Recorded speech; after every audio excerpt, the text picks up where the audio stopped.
Chapter 175. Although she was drenched in sweat, Jingwan was still in good spirits. Taking advantage of this time, Jingwan went to pay her respects to her grandparents. Not long after, Luo Jinghua appeared with son Ijia. Just like the past few days, it was not easy to see his grandfather every morning, talk to him, and have breakfast together. Because there were a total of 5 masters in the Luo family for this trip, they did not separate the male and female seats. They sat together and spoke without scrupulous etiquette. Instead, they appeared to be affectionate. In these few days, Luo Tyrant even had a little thought of retiring from his official position and enjoying the happiness of family life at home. However, as soon as these words came out, they were strangled in the bud by his foreign. Luo Tyrant stroked his beard. The older his foreign got, the more domineering she became. The older she got, the less gentle she became. His position in her heart was also getting worse. "Grandmother, did something happen last night? It seemed that there was a bit of noise." Son Ijia suddenly asked. "Was there? I don't seem to have felt it." Luo Jinghua said doubtfully. Son Ijia gave him a supercilious look. He was like a dead pig when he was asleep. Even thunder couldn't strike him. How could he have heard that little bit of noise? His own wife was getting more and more impolite now. Luo Jinghua touched his nose embarrassedly. "Perhaps we don't know yet. If something really happened, we should know later," old Madame Luo said.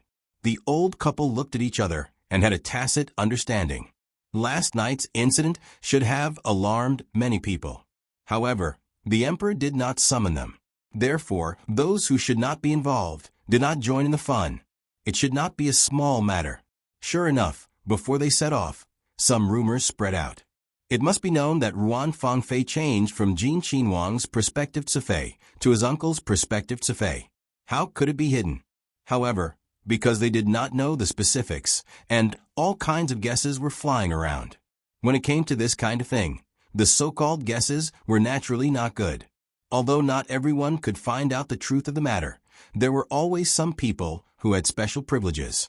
For example, the princes, after rejoicing in Li Hongyuan's misfortune in their hearts, they began to consider whether they could benefit from this matter. As for Ruan Fangfei, to put it bluntly, she was just a used shoe. To them, she had no value at all. Prince Rui, on the other hand, went to find noble consort Su after a moment of silence. At this moment, noble consort Su was once again the dignified and virtuous noble consort. The way she drank her tea was elegant and noble. Just looking at her was another form of enjoyment. She was completely different from the noble consort Su who spoke harshly and viciously last night. Li Hongming paid his respects. Noble consort Su asked him to sit down. "You heard?" "Yes, but there's one thing I don't understand." Mother's words. "Would it offend Lord Ruan? If he holds a grudge and defers to someone else, it will be very disadvantageous for us." "Ming, how old is Lord Ruan?" Li Hongming was startled and seemed to understand. "Mother is saying he injured his waist before. When I saw him last night, I could clearly feel that his movements were slowing down.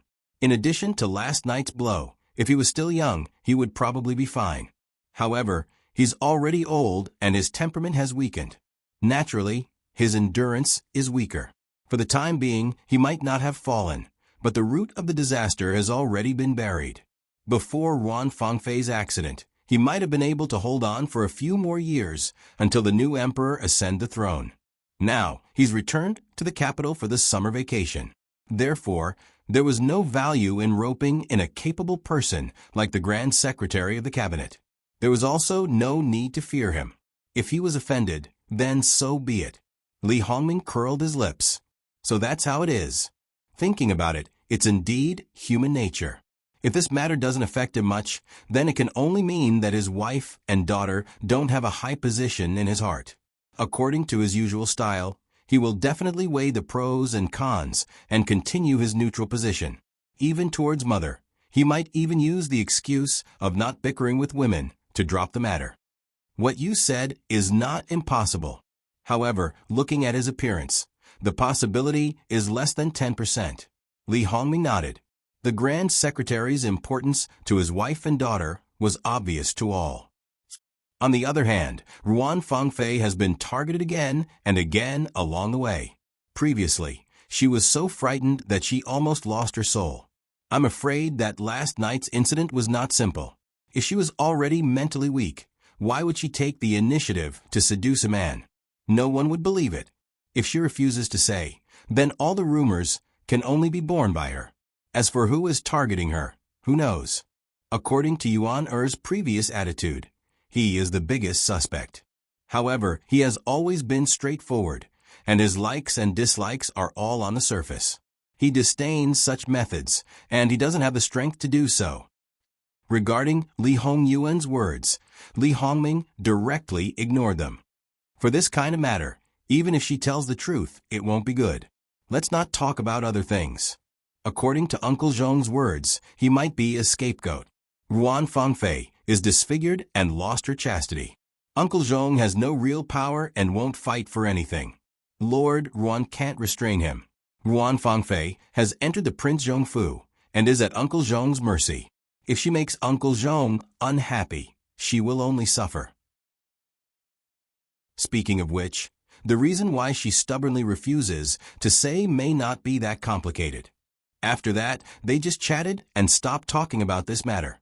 At this time, Great Elder Princess was also chatting with Lu Qingdi. At that time, I promised Prince Nuazhong to find a new princess who is young, beautiful, gentle, and well-educated. Although Miss Ruan is flawed and doesn't completely match, since she is just a concubine, it's not bad.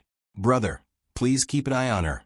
Lu Qingdi slightly raised his eyebrows. Sister, you seem to have a good impression of this Ruan's daughter before.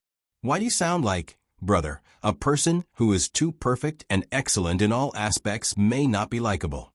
Lu Qingdi nodded, indicating that he understood. Therefore, they were all shrewd people. Even if they didn't see anything, it didn't mean that they didn't feel anything. It didn't mean that they didn't suspect that Great Elder Princess might have liked Ruan Fangfei before, but only she knew how sincere this love was. When Ruan Fangfei disguised herself, she could deceive the world. How easy it was for a person who came out of the imperial palace to deceive people's eyes or tease people's eyes. Under the circumstances that there was no entanglement, Great Elder Princess might not be stingy to give her that little love. After all, Ruan Fangfei pretended a little too much. There was a saying that going too far was as bad as not going far enough. When people didn't notice it, they probably didn't feel anything. But once they noticed it, they would feel it was out of place. Although Ruan Ruizhong and his wife were shrewd people, they didn't notice anything. It could only be said that those who were closely involved could not see clearly. Otherwise, Madame Ruan's education should be different. My adopted daughter is the best. Of course, it would be better if she could be more unrestrained. Great Elder Princess sighed softly. That girl is so attractive to you? Lu Qingdi was a little surprised. Yes, but I don't like your sixth son very much. That bastard doesn't deserve my adopted daughter. Lu Qingdi looked a little embarrassed. Although the marriage was decreed by me, it was originally the Luo family who asked for it. You were the ones who forced us to take this step. Don't think that you don't have a share in this, imperial brother. If it were up to me, you have made great contributions inside. If there were other paths, you wouldn't have taken this one. Lu Qingdi didn't deny Great Elder Princess's words. He couldn't let one of his sons become too powerful and make the imperial court lose balance. He wanted Luo Peishan to worry about it himself. But in fact, Luo Peishan's final choice was beyond his expectation. Although there was no better candidate than his evil son to be a shield, his reputation was too bad after all. If not for the fact that he was really desperate, he was very satisfied with the final result. Master Liaochen has approved. They are a match made in heaven, and a good marriage that is hard to come by in 1,000 years. Great Elder Princess snorted softly. Because of this, she didn't say anything more. Otherwise, she would teach that bastard a lesson. However, even so, Great Elder Princess still felt that she needed to find time to teach him a lesson. At least, he should restrain himself and stop being such a bastard all the time. Otherwise, no matter how good the marriage was, it might be a problem. Because of Li Hongyuan, the Luo family certainly knew the details. Of course, what happened to Ruan Fangfei? Except for the parties involved, only the mastermind behind the scenes knew. Sun Yijia looked at Jingwan and laughed for a long time. Jingwan felt that she was simply neurotic. That smile was simply creepy. Helplessly she asked, "Sister-in-law, what are you laughing at?" "What did I say? Prince Jin will bring down everyone except you." Sun Yijia giggled again as she spoke. Jingwan was speechless. Who could tell her why her sister-in-law was so different from others after being pregnant? "Third brother, drag your wife back as soon as possible." Then Luo Jingwa said in a very unmanly manner that his wife was the most important person now. Sun Yijia laughed even more happily. She said that it was her sister-in-law who made this result. So after a long time, her sister-in-law climbed over her and abused her. It was she who lifted a stone and dropped it on her own foot. Compared to Sun Yijia's cheerfulness and Jingwan's indifference, Luo Daren and Luo Laofuren had a kind of calmness, as if they already knew it would be like this. There was no other way. Jin Qinhuang had said that he would get rid of the irrelevant people, sooner or later. As for the things that happened to Ruan Fangfei along the way, it didn't matter if it was Prince Jin's doing. She could use such a sinister and vicious method to plot against her own granddaughter. What she was suffering now was just giving her a taste of her own medicine. It wasn't worthy of pity or sympathy. Ruan Ruizhong's health had problems. Madame Ruan was very clear. Originally, it was normal to have some small problems at an old age. Even if he was seriously ill, it was understandable. However, she knew that she needed to rely on Ruan Ruizhong, this big tree.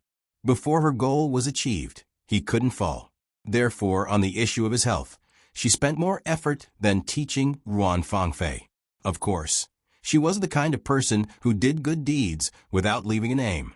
Ruan Ruizhong's love for her was also a big factor in this. "Leoi, go rest. Chia will look after daughter." Ruan Ruizhong shook his head. How could he sleep now?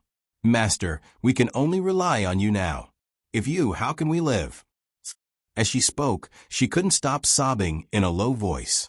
The most distressing cry would never be a loud wail. Ruan Ruizhong stared blankly and unconsciously clenched his fist. He was still the Grand Secretary of the Cabinet. His wife and daughter were being trampled on like this. If he fell, would they still have a way to live? Then I'll have to trouble Madame. Madame Ruan forced a smile. "It's not hard. You and daughter are the people that Chia cares about the most. For you, Chia should do anything. Even if I have to risk my life for you, Chia is willing." It was truly sincere. Ruan Ruizhong was incomparably moved. "Rest assured, Madam. As long as this husband is here, I will never let you." He stopped abruptly. The words that followed were stuck in Ruan Ruizhong's throat. He couldn't spit them out. The greatest damage had already been done. If he said that he would never let them be humiliated, wouldn't that be slapping his own mouth? Chia understands Leoi's meaning. Chia believes in Leoi. That gaze was still unwavering trust and reverence. In fact, Ruan Ruizhong couldn't be blamed for being dazzled by this woman. After 10 to 20 years, that gaze was still the same as before. Any man would be bursting with self-confidence. Although he didn't say anything when he left, one could tell his mentality from his expression. That was the determination and conviction to fight for the most important people. Therefore, Li Hongming and noble consort Su both missed this point. There was a saying that a mother is strong. Then why couldn't there be a saying that a father is strong and a husband is strong? Because they cared too much and had to be strong in order to hold up the sky for them. Probably, in the mother and son's knowledge, there was no such man. Ruan Ruizhong left and walked far away. Madame Ruan's expression faded. She wiped the tears from the corners of her eyes. "Speak. Who took Miss out?" She couldn't be blamed for thinking this way. It was because of the previous matter. She deliberately arranged for people to protect Ruan Fangfei, so that not even a drop of water could leak out.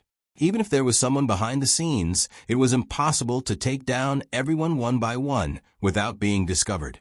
The only possibility was that it was an acquaintance that they all trusted. Ruan Fangfei willingly went with them. Master, it's young master. Ruan Fangfei's wet nurse respectfully said. Impossible. Madame Ruan subconsciously retorted. Her voice was a bit sharp. Then she realized that she had lost her composure and calmed down. I watched Brother Ping grow up.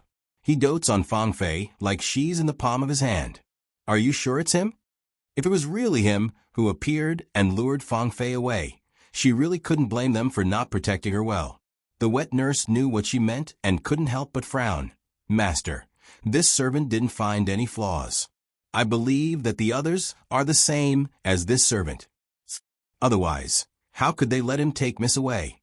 Even if it had been a long time, they didn't suspect anything. Madame Ruan's face was a bit gloomy. She didn't believe that it was her nephew who did it. But because of this, things became more troublesome. The other party's people disguised themselves as people they were familiar with and could do it seamlessly. This meant that the other party might be quite familiar with her and her subordinates. The enemy knew a lot about you, but you knew nothing about the enemy. This feeling was like being played in the palm of one's hand, but one couldn't even touch the edge of the other party. It was terrible. Ruan Fangfei lightly snorted. It seemed that she was about to wake up. You may leave. Check everyone carefully. Yes, master. Madame Ruan originally thought that her daughter would wake up quickly. But when she heard the painful sound coming out of her mouth, as if she was shouting no, her hands unconsciously grasped the bedsheets. Her palms were already scarred, but she didn't feel any pain at all. Her head was slightly shaking. Her face and lips were bloodless. More concentrated beads of sweat. The white cloth covering her forehead was obviously soaked. It was obvious that she had fallen into a nightmare that was hard to wake up from. Fangfei, Fangfei. Madame Ruan kept patting her face. Wake up, wake up. Ruan Fangfei slapped the hand on her face away. She sat up and retreated far away. Fangfei, I'm your mother. Don't be afraid, don't be afraid. Madame Ruan hurriedly comforted her, but didn't touch her again. She was afraid that it would cause an intense reaction. Mother? Ruan Fangfei's vision was a bit blurry. Before she could see clearly, she felt dizzy and nauseous. Her body subconsciously leaned forward, lying on the edge of the bed and retching. Her mother hurriedly patted her back. When she calmed down a bit, she poured her a cup of water. After drinking the water, Ruan Fangfei felt a bit better. She weakly leaned on her mother's body.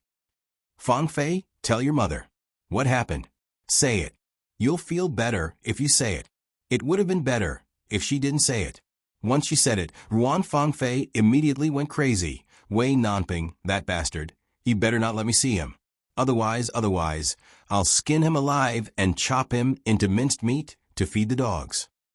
Her relationship with her cousin, Wei Nanping, was far more intimate than that of ordinary cousins.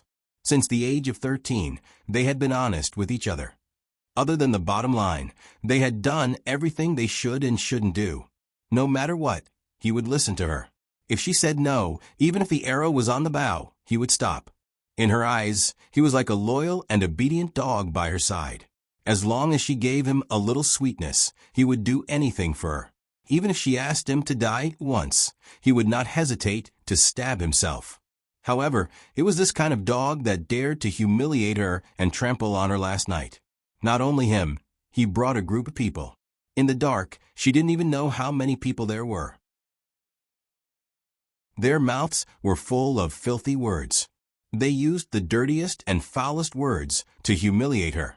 They said that she was worse than the lowest and dirtiest prostitute. Especially Wei Nanping. He said that those women's bodies might be dirty, but their hearts were at least clean. Unlike her, she was rotten to the core and smelled terrible. All her struggles were to no avail. She couldn't even say a single word from the beginning to the end. The person who made her feel at ease and reliable had dragged her into hell. Even now, when she thought about it, she couldn't help but feel fear. Her body trembled. Her mother hurriedly patted her back to comfort her. Fangfei, Fangfei, that's not your cousin. Think about how good your cousin is to you.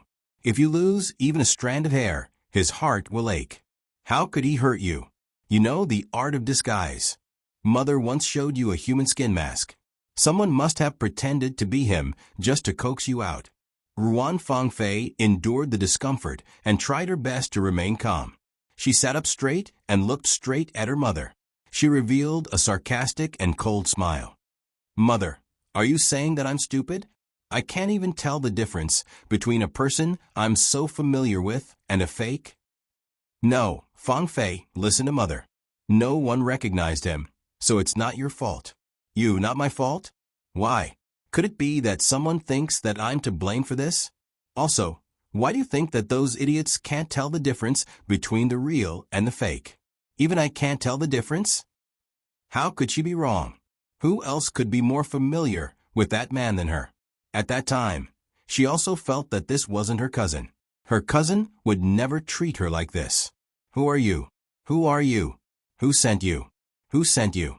However, the heart-wrenching pain didn't only come from the body, but also from the heart. It turned out that being bitten by a dog she raised was such a pain. Since that was the case, as long as that face humiliated her, as the owner of that face, she had to be prepared to die without a burial place. It could be seen how conceited and cold Ruan Fangfei was. Ruan Fangfei's face was cold and ferocious. Old Madame Ruan was startled. Her daughter seemed to be a little strange. It seemed that it was out of her control. However, she immediately thought of the harm she had suffered. It was probably because of this that she dug a dead end and couldn't think it through. She would slowly enlighten her in the future. Okay. Whatever you say. The next time I see your cousin, Mother will help you teach him a lesson. Heh, Ruan Fangfei sneered in her heart. Was she fooling her like a 3-year-old child? Also, cousin, do you know how those girls who were humiliated by you felt? It's like you are now. Experience it well. Who said that this kind of thing could only be experienced by women? Men could also experience it. Mother, do you really think that it's just a lesson? Don't you want to know what happened? I'll tell you. I'll tell you bit by bit. Mother, you have to listen carefully and seriously. Ruan Fangfei had her usual gentle and elegant smile. She told her mother the process of her being humiliated by a group of men in the haystack. As she spoke, she couldn't help but giggle. She thought that she would forget. It turned out that she remembered it so clearly. Even for her, at this moment, she felt that her daughter's smile was particularly frightening. Normally, when a girl encountered such a thing, they would not have such a reaction. She was startled. Could it be that the stimulation was too fierce and she lost her mind? Fangfei, don't be like this. Don't scare Mother. No matter who it is, Mother will avenge you. I'll avenge you. Ruan Fangfei looked at her mother with sparkling eyes. Are you serious? No matter who it is, you'll avenge me? Yes. Madame Ruan said with unusual certainty. Then let me calculate. Ruan Fangfei tilted her head, revealing an unusually innocent expression. Those people last night should all be from this village. Her sand-like rough hands continued. Mother, let's directly slaughter this village. However, before sending them on their way, as long as they are men, first chop off their hands. Then cut off the roots of their descendants. Remember, it's all men, part of their age. Or you can deal with the younger ones in front of the older ones. That scene must be very interesting. Madame Ruan narrowed her eyes. Okay, then it's Luo Jingwan, that bitch. If it wasn't for her. Ruan Fangfei began to go crazy again with a ferocious face. Okay, what my daughter endured. Mother will let her taste 10 times, 100 times. Then it's Li Hongyuan. He lied to everyone. In order to leave a position for that bitch, he used me to eradicate his previous fiancés. Who does he think he is? Does he really think that he can lie to me all the time? Perhaps it was because she really cared that when she saw Li Hongyuan's attitude toward Jingwan, she had a series of unreasonable conjectures. Or perhaps it was just an excuse for herself to be treated coldly. In short, Ruan Fangfei did find some truth. Madame Ruan also thought that she was talking nonsense. This conjecture was absurd, ridiculous, and impossible. It was more reasonable to say that Luo Jingwan attracted Li Hongyuan in some way. Okay, it's his honor that Fang Fei likes him. But he doesn't know what's good for him. When the time comes, Mother will catch him and let you deal with him. Then, in front of him, find 10 or 100 men for Luo Jingying. Mother, men are too easy for her. Just use animals. Ruan Fang Fei seemed to have thought of that scene and laughed heartily. Okay. Madame Ruan touched Ruan Fang Fei's hair, but the expression on her face was not so relaxed. The possibility that the enemy in the dark was Li Hongyuan was getting higher and higher. She was in a passive and weak position. It was too difficult to make a move on him. Perhaps the moment she made a move on him, the power she had painstakingly cultivated would be destroyed. Her daughter was very important, but compared to the great cause, forget it. She had to appease her first. And those so-called noble ladies, who are they? How dare they say that I'm not? Strip them all naked and throw them on the street. Then they will all commit suicide out of shame. Ha ha ha. As you wish. Then Fang Fei, what about Prince Zheng? What happened to him? Ruan Fang Fei paused. She didn't know if those people did it on purpose, but in short, her injuries weren't that serious. When the group of beasts had all left, she reluctantly got up and moved step by step. Every step seemed to be able to exhaust all of her strength. Suddenly, she found two figures entangled with each other not too far away. It was impossible for her to go back without anyone knowing. The people who schemed against her wouldn't allow it. And Prince Zheng, who swaggered out. As Jin Wang's prospective Fei, I don't know who defiled me. What does Nyang think of my end? Ordered to become a monk and locked in the family temple? If the situation is better, I will marry far away from the capital, and my future is unknown? Or let Li Hongyuan use this as an excuse to kill me directly. Wouldn't it be better to pull someone who just happened to appear and has some status as a scapegoat? As long as I am still in the capital, there is still a chance for revenge, right? Having a Prince Zheng to charge and break through enemy lines for me is also not bad. Although he is a good-for-nothing, he is completely not enough to fill the gaps between Li Hongyuan's teeth. Saying that she schemed against Prince Zheng, she finally sent herself, who was riddled with scars, away. She would not let this old man go. However, he was still useful now. Just wait. She would also turn him into a dog under her. However, with this lesson, she would never be bitten by a dog again. If it tried to bite her, then she would kill it and stew it with dog meat. Madame Ruan was also quite gratified. In that kind of situation, she did not lose her mind and did not lose her sense of propriety. She calmed down and looked for countermeasures. She did not teach her in vain. When comparing two evils, choose the lesser. Irreversible things must be minimized. Fang Fei did a good job. Ruan Fang Fei pulled the corners of her mouth. She knew that it was a compliment, but no one would want such a compliment. Listening to it was simply more disgusting than direct sarcasm. Speaking of which, this was not the Ruan family in the capital. The place occupied by the Ruan family's motorcade was only so big. There were also many people coming and going. Even if it was under your eyes, you may not be suspicious. If you met a capable person with particularly good hearing who openly eavesdropped, if he knew that his private words were passed to other people's ears, he would probably only suspect that there was a mole around him, and then a ruthless purge. When Li Hongyuan heard the report, an and eunuch Mu wished they could dig a hole and bury themselves. Mother, what were Ruan Fang Fei's bones made of? Hadn't she learned enough from the lesson? The idea is not bad. If we don't use it on her, it seems to be unfair to her. They could not hear the change in his mood at all. But because of this, it was even more terrifying. After all, if they showed it, at least they could know how high his anger value was. Perhaps there was a possibility of avoiding danger. But now, they did not dare to act rashly. If they were not careful, they would accidentally draw out his anger. They were not the Luo family's third young lady. When the master was angry, he would not care who they were and would die without a burial place. They lowered their heads and did not dare to breathe. Send the heads of the people who massacred the village to Madame Ruan, and then send Ruan Ruizhong's 2 sons to her bed.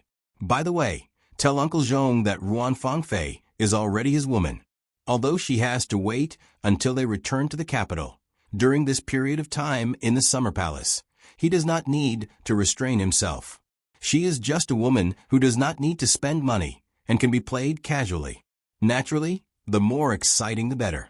If I am happy, I may even give him some benefits. Li Honyuan said lightly. There was no doubt that he was showing his claws and teeth to Madame Ruan. Yes. They packed up and set off again. With the matter of Ruan Fangfei and Prince Zhong, the matter of the 11th prince picking wildflowers was not even worth mentioning. There were even some busybodies who ridiculed the 11th prince for being a playboy. Anyway, they did not feel that he did anything wrong. As for that girl, she did not even look him in the eye. After Jingwan heard it, she just kept silent. Everyone had their own thoughts, and she had no right to ask. She did not know how long that girl could live. After all, she was just a girl from a countryside. In terms of scheming, how could she be compared to the palace maids who could crawl to the side of the princes? However, when the villagers knew that Li Zheng's girl left with the carriages, many of them were so jealous that their eyes turned red. They did not expect that the usually good-natured person would be so calculative. Even if he was Li Zheng, there were still many people who blurted out sour words. Li Zheng, on the other hand, had to suffer in silence. He could only respond with a stiff smile. Perhaps due to his guilty conscience, he unconsciously lowered his head. Well, perhaps some of them were still thinking about last night's delicious taste.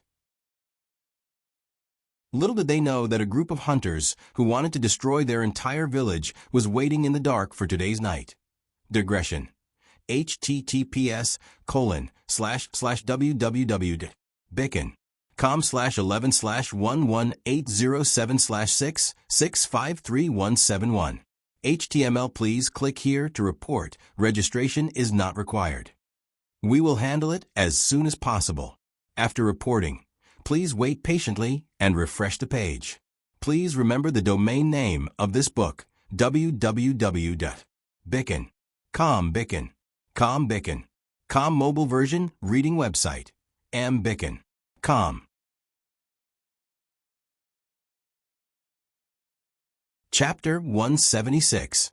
After leaving the village, the road had already been paved with the help of some villagers. Therefore, the speed was similar to normal. After making a circle, they finally returned to the main road. After a few hours, Lu Chengdi ordered them to speed up. Even the lunch was hastily prepared. Even the emperor could make do with it. Even if others wanted to complain, they could only hide it in their hearts. No one would be stupid enough to complain at this time. Jingwan even thought that Lu Chengdi might have been scared by the situation along the way. That was why he was in such a hurry to reach the destination first. In this way, even if they were delayed, they were not much later than the original estimated time. Not to mention the others, even Jingwan breathed a sigh of relief. To be chosen as the site for the construction of the palace, it definitely had a unique advantage in many aspects.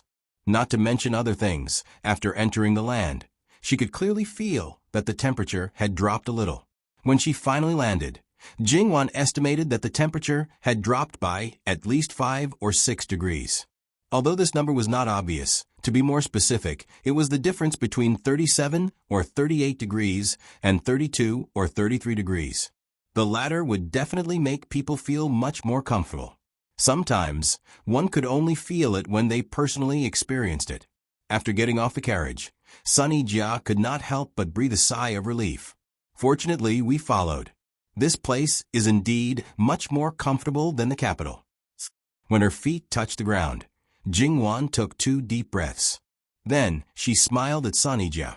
Sister-in-law, quickly go and rest. Don't talk about your sister-in-law. Quickly go and rest yourself, Madame Luo said in a bad mood. Jingwan held Madame Luo's arm and shook it coquettishly.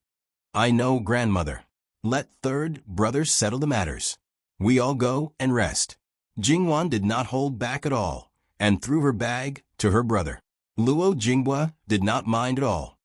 Little sister is right. Grandmother, you all go and rest. It's not a big deal. I'll take care of it in a while. Originally, he had already sent people over to tidy up the place. He only needed to casually make some arrangements for the housekeeper to be in charge of the allocation and the other servants to be in charge of the arrangement. Another advantage of making arrangements in advance was that everything was done properly. After entering the door, he could take a comfortable bath and relax. Then he could sleep. It wouldn't take too long, even if it was only an hour. After eating something, he would be energized. However, the heavens were not on her side. Just as she was about to step through the door, she was told that Duchess Ding was here. Not to mention Jingwan, most of the people in the Luo family equated Duchess Ding with a troublemaker. After all, they were in-laws. Even if they did not like it, they still had to put on a show. Lord Luo went in, but Madame Luo turned back. Jingwan was a junior, and Sun Yijia and Luo Jinghua were her daughter and son-in-law. It was even more impossible for them to leave. Duke Ding's mansion was directly carried in a sedan chair. When she saw the person who came down from the sedan chair, Jingwan was shocked. Compared with the graceful and dignified Duchess Ding, she was now old and thin. She seemed to have aged more than 10 years. Even her back was a little stooped. She stood trembling slightly and needed someone to support her. She was just an ordinary old woman. If she didn't know her identity, she might not have recognized her when she suddenly saw her. She didn't know if she deliberately showed off something. She was wearing Duchess Ding's clothes, but she didn't know that she couldn't hold up the clothes. It looked a little empty, like a clown who stole other people's clothes. She sighed in her heart and couldn't help but feel less disgusted by her.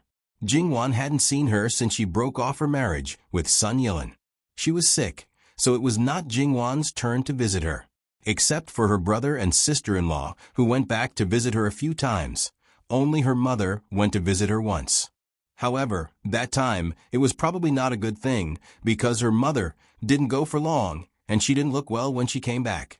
When Sun Yijia asked, her mother just forced a smile and said, "It's nothing. Don't mind it, Sun Yijia. After all, she is your mother." Everyone knew that Madame Zhang must have been bullied, but it was better not to mention her character. After Sun Yijia married into the Luo family, she got to know her better. Jingwan also told her that she didn't need to treat her as a mother-in-law except for the proper respect. She still needed more people to protect her. However, the backyard of the Luo family should be peaceful now, so she could live her own life. Sun Yijia told her directly, "Mother, you don't have to go in the future." Madame Zhang agreed with a hint of joy. Although Jingwan was already used to it, she was still speechless again. Fortunately, Sun Yijia didn't say anything to save her face. Otherwise, she might have offended others with her expression. Many people had the same mentality. Even if there was something wrong with their family, they wouldn't want others to agree with them even if they said it out loud. They should listen to the opposite and do a good job of saving face. Of course, if they did this to those who were really close to them, it would hurt their feelings. Sun Yijia didn't care. On the contrary, she actually liked people like Madame Zhang. Compared with those who had to beat around the bush, Madame Zhang was simply too cute. When Sister Wan got married in the future, there was no harm in her protecting her for the rest of her life. Along the way, Sun Yijia didn't go to see Duchess Ding, but Duchess Ding's temper was getting weirder and weirder. Especially when Sun Yilin was away from the capital for the first time on an errand. Before he left, Duchess Ding made a scene and refused to let him go, as if he would never come back after leaving the capital. However, Sun Yilin was not a good boy. Even if Sun Yilin used the name of being unfilial to bully him, he just sneered. He knew his elder brother's mentality too well. It was nothing more than that he couldn't sit in the position of the heir for a long time. The people who originally relied on him were more and more dissatisfied with him, and Sun Yilin was getting better and better. Now, he even went out of the capital on an errand. Sun Yilin had been an official in the imperial court for many years, but unfortunately, he just muddled along. His position was not small, but he had no real power. He could climb to his current position only by relying on the name of Duke Ding's mansion. Therefore, he certainly wanted to stop Sun Yilin. Sun Yilin left very quickly, as if he didn't care that he was unfilial at all. Sun Yijia went to see her. 8 out of 10 sentences were about her son. When she wanted to talk about him, Sun Yijia ignored her and didn't interrupt. She fulfilled her duty and left. Now she had just settled down. Instead of resting well, she came to the courtyard of the Luo family's summer palace, wearing Duchess Ding's dress. What did she want to do this time? Madame Luo was also surprised in her heart, but she didn't show it on her face. What's the matter, in-law? She went straight to the point, but her tone was calm and not harsh. Duchess Ding acted as if she didn't see her and looked directly at Sun Yijia. Yijia, come back with me. Sun Yijia was very angry. What did her mother mean? Her in-law's grandmother was talking to her. She was an elder, but she ignored her like this. She didn't even care about the basic etiquette and rules. How could she offend her mother? She even asked her to go home with her mother. Everyone knew that a married daughter's in-law's home was her home. If she went back to her mother's home, she could only be a guest. She was fine on her own. Her mother's words made it sound as if the Luo family had wronged her. Mother, what nonsense are you talking about? I'm the daughter-in-law of the Luo family. The summer palace of the Luo family is here. Where you want me to go with you? Yijia, don't be afraid. I'm here. I'll take care of everything for you. You don't have to be afraid of the Luo family. Sun Yijia's face darkened. What was she talking about? Mother, go back quickly. Don't make a scene here. Yijia, I know you've been wronged in the Luo family. They despise your disfigurement and are mean to you. They covet your dowry and won't let you go back to see me. They think I can't get up, so they bully and humiliate you. Don't be afraid. I'm here now. What can they do to you? At worst, we can divorce and go home. What's the harm in Ding, General Manor, taking care of you for the rest of your life? Yijia, not to mention the master of the Luo family. Even the servants' faces were livid. Sun Yijia was so angry that she cried. How could her mother say such things? Yes, she was born in a prestigious family and was the wife of Ding, General Manor. How could she shamelessly fabricate such nonsense? The summer palace was built closely together. The neighbors were all high-ranking officials and nobles. At this moment, they were either settling in or had just arrived. Many people were already craning their necks and pricking their ears to watch the show. If those who didn't know the situation heard these words, they would really think that the Luo family was such a family. Their reputation would be tarnished by her. Sister-in-law, don't cry. Don't be angry. Jingwan was worried about her health and the child in her belly. Yijia, don't cry. Don't be afraid. I'll support you. Enough, Sun Yijia roared hoarsely. What do you want? What do you want? Am I your daughter? Why are you treating me like this? I'm doing very well in the Luo family. I'm doing much better than before I got married. Divorce? Go back with you? Take care of me for the rest of my life? How much do you hate me, so much that you can't bear to see me living well? She was so angry that she felt a sharp pain in her lower abdomen. The color on her face quickly faded. The masters and servants next to her were shocked. Outsiders didn't know, but they knew that she was pregnant. Originally, the Luo romping incident was over, and they were looking for an opportunity to announce the good news. They didn't expect to encounter such a thing. Luo Jinghua hurriedly held her. Yijia, are you okay? Don't scare me. Jinghua, my stomach hurts. Sun Yijia grabbed him tightly. My child. Mama Gong didn't need to be told. She asked someone to pull Jingwan away and stepped forward to check Sun Yijia's pulse. She knew from her expression that the situation was very bad. Third young master, you have to find a doctor quickly to protect the baby, otherwise. Doctor, where's the doctor? Which family has a doctor? Hurry up and take a look at my sister-in-law. Jingwan was very anxious. In the blink of an eye, because of Luo romping and because of little Madame Wang, the Luo family's doctor didn't accompany them. How could the onlookers not know what was going on? Obviously, the baby was affected. Anyone with discerning eyes could see that Duchess Ding was looking for trouble. This was a good time to curry favor with the Luo family. Needless to say, the family with a doctor quickly called for one. However, Duchess Ding suddenly grabbed son Ijia. Ijia, you're pregnant. How come I don't know? Did the black-hearted Luo family forbid you to go home and report the news? Hurry up and go back with me. Otherwise, you and the baby will be harmed by them. She couldn't even stand steadily. She didn't know where she got the strength from, but she couldn't shake her off. The doctor stood aside and couldn't get involved. Let go of me and get out of here immediately. Luo Jinghua was very worried, but he met such a crazy woman. If it weren't for the fact that she was his mother-in-law, he would have already punched her with his clenched fist.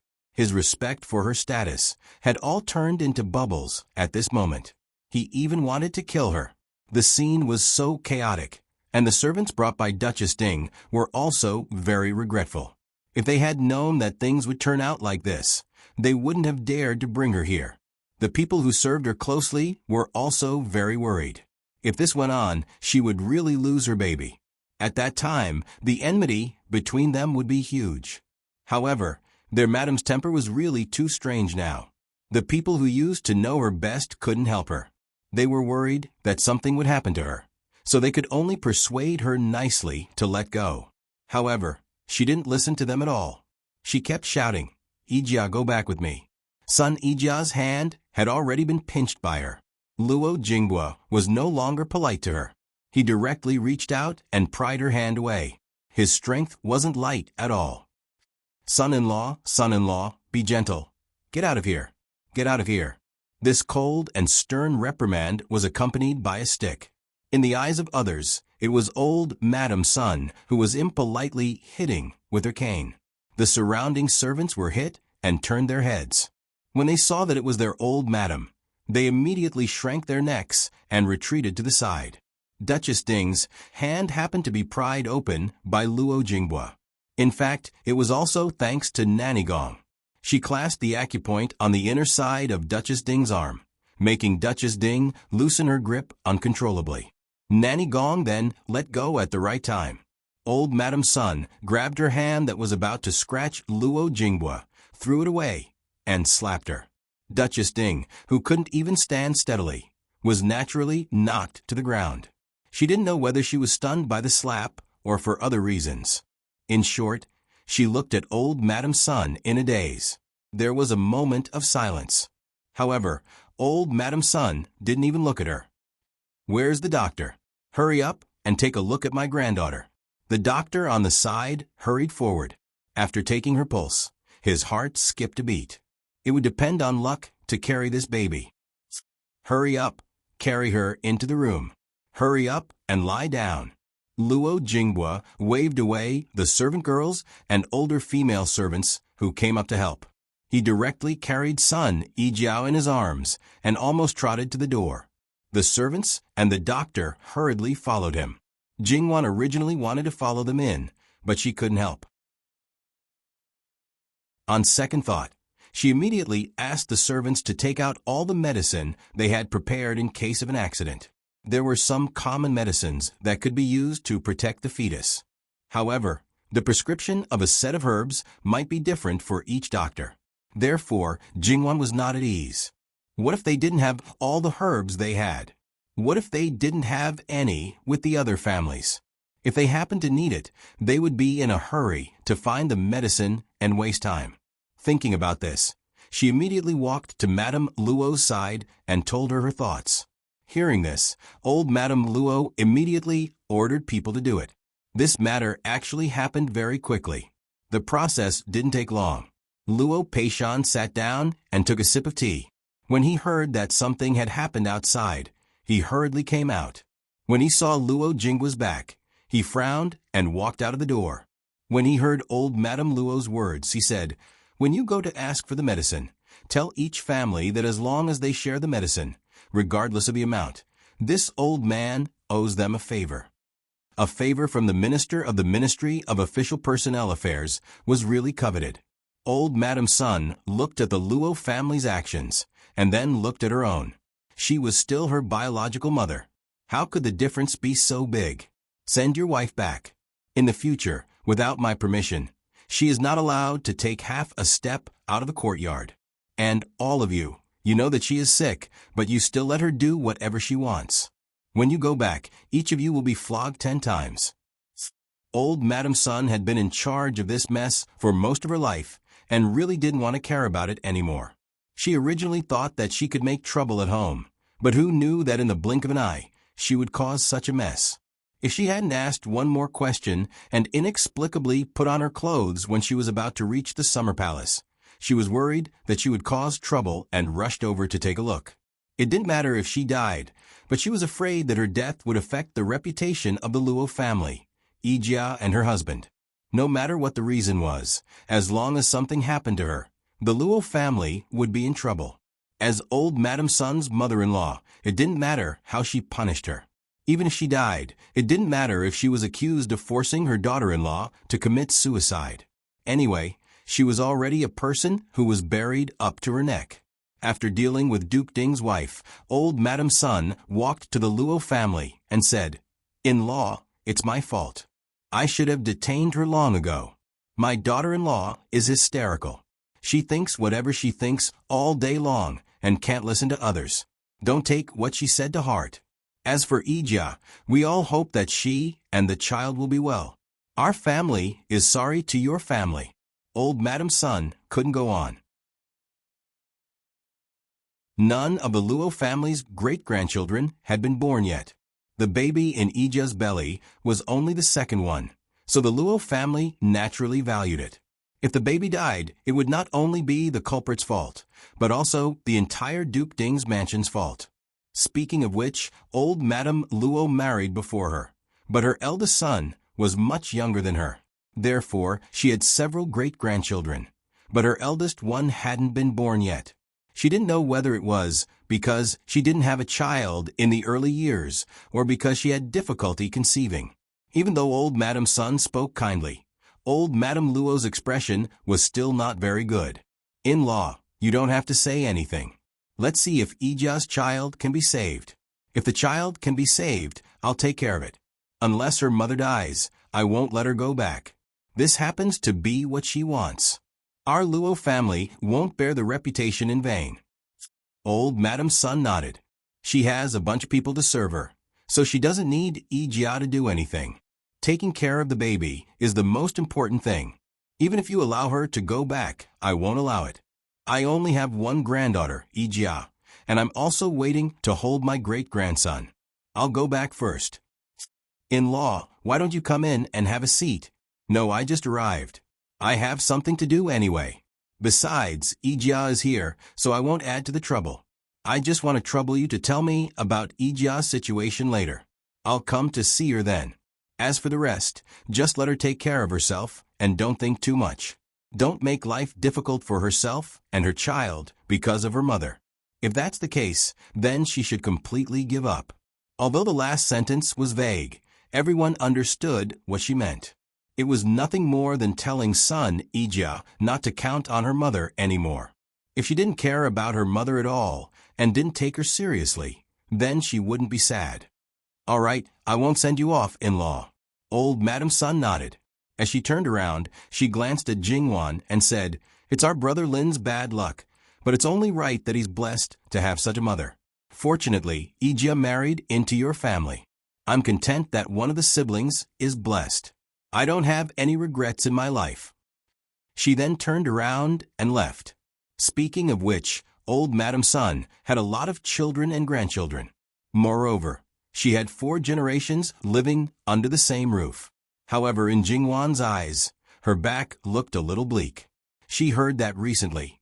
She often stayed in the Ding General Manor and didn't go out. She was in a state of old age and loneliness.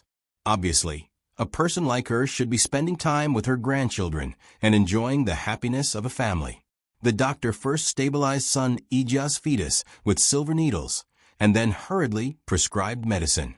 It turned out that Jingwan's idea was prescient. The Luo family's medicine was indeed missing one. The servant hurriedly brought it back. After the doctor confirmed it, it was immediately taken away to be boiled. Even so, Jingwan was still cautious and asked Nanny Gong to confirm it again.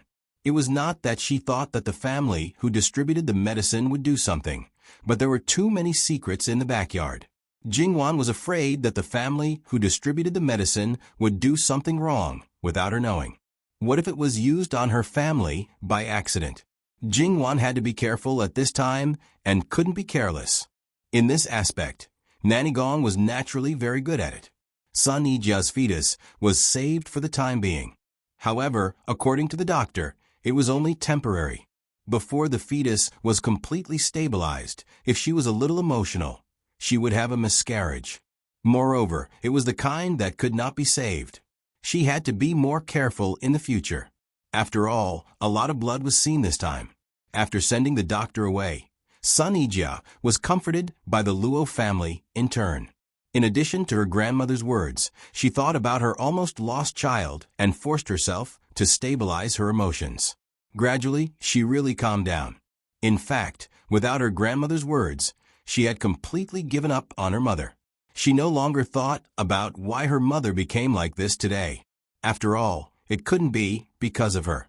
In her mother's eyes, she was not that important. At this time, old Madam Sun had already learned the whole story from the servants. Every word that Duchess Ding said made her feel a little itchy in the palm of her hand. After all, the slap just now was too light. Listen to what she said. She was actually talking about her own attitude towards her daughter-in-law, wasn't she? Duchess Ding had been married to Duke Ding's mansion for decades. Old Madam Sun might be strict and might have held the power of the inner residence for a long time, but she had never been mean to Duchess Ding, let alone hit her. This time, she was slapped in public in the middle and late years of her life. It could be said that she lost face and couldn't protect her chastity in her later years. There were quite a few people from Duke Ding's mansion who came out this time. There were not many things in the mansion, but there were many idle people. They didn't work, but they had a lot of problems. They couldn't bear the heat or the cold. A thread on their clothes could rub their skin. If the material of the food was slightly inferior, it could defeat their appetite. Sometimes, old Madam Sun couldn't help but sneer. If it were up to her, she would tie them all up and starve them for 8 to 10 days. They could even eat tree roots. If they were stripped of their clothes in the middle of winter, not to mention clothes with threads, even withered grass could be wrapped around their bodies. However, old Madam Sun was too lazy to pay attention to them. They were all drunk and couldn't see the decline of Ding General Manor itself. They couldn't see the emperor's dissatisfaction with Ding General Manor. They only saw that there was an empress standing there. They only saw that Prince Kong was the eldest son of the emperor and the legitimate heir to the throne. How ridiculous it was. Just wait and see. There would be a day when they would live on the streets. Of course, this was actually a good thing. When the new emperor ascended the throne, exterminating the whole family and exiling them 3,000 miles away was a joke. If she lived longer, she might be able to live until then. If she lived shorter, she would probably have nothing to do with it. If she lived longer, she would live longer. At this moment, a large number of people were here to laugh at her. They would take the opportunity to seize power and gain some benefits. Otherwise, they would hit her when she was down. Old Madam Sun didn't frown. She just looked at Duke Ding, her eldest son. Her eyes didn't seem to be looking at her son. She said coldly, "You personally send some medicinal materials to the Luo family. I hope you won't be as stupid as your wife." If old Madam Sun really put on airs, not to mention the people of Duke Ding's mansion, even the most senior elders of the entire Sun family had to respect her.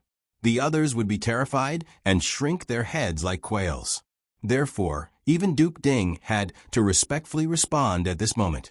For some reason, Sun Yibin went to the Luo family with Duke Ding. It was Luo Peishan who received them. Luo Jinghua had to accompany his wife at this moment and didn't have time to pay attention to them. Seeing a pile of things sent over, Luo Peishan laughed. However, his words were full of sarcasm.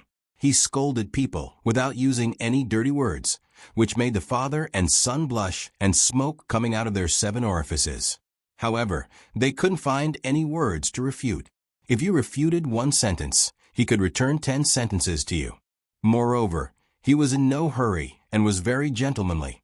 If you ignored the content of his words, it would even make people feel like they were bathing in the spring breeze. It was not that Duke Ding hadn't seen Luo Peishan's power in the imperial court, but at that time he wasn't targeted at himself, so he didn't have such a deep understanding. Sometimes he listened with relish. Now in the future, he would no longer laugh at those who were scolded by Luo Peishan until they were speechless. He no longer felt that they were incompetent. No matter how angry he was in his heart, he could only endure it. He couldn't lose his temper. Otherwise, he would definitely be kicked out of the house. At that time, he would really make a mortal enemy.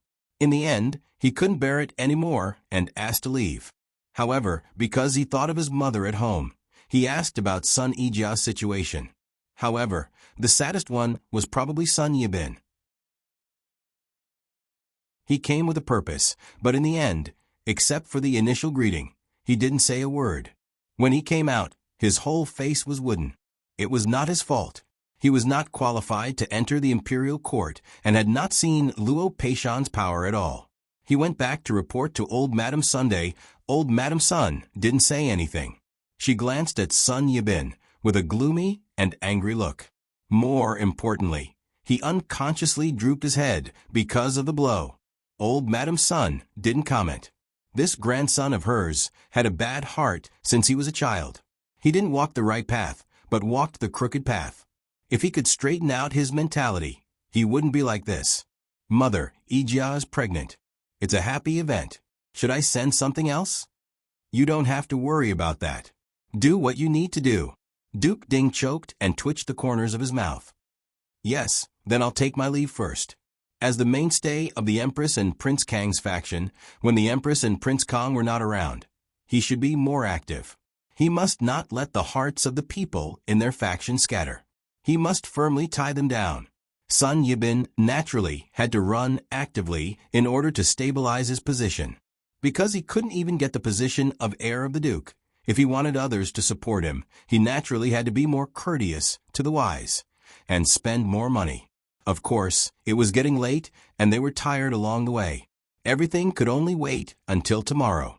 Old Madame Sun, on the other hand, went to see her daughter-in-law, Duchess Ding, after dinner. Everyone around her had been beaten, but because she couldn't leave people around her, they could only serve her with injuries. At this moment, when they saw old Madame Sun, they were like mice seeing a cat. All of you, get out. I have something to say to your madam. One by one, they hurriedly squatted down and disappeared in the blink of an eye. Duchess Ding leaned against the big pillow.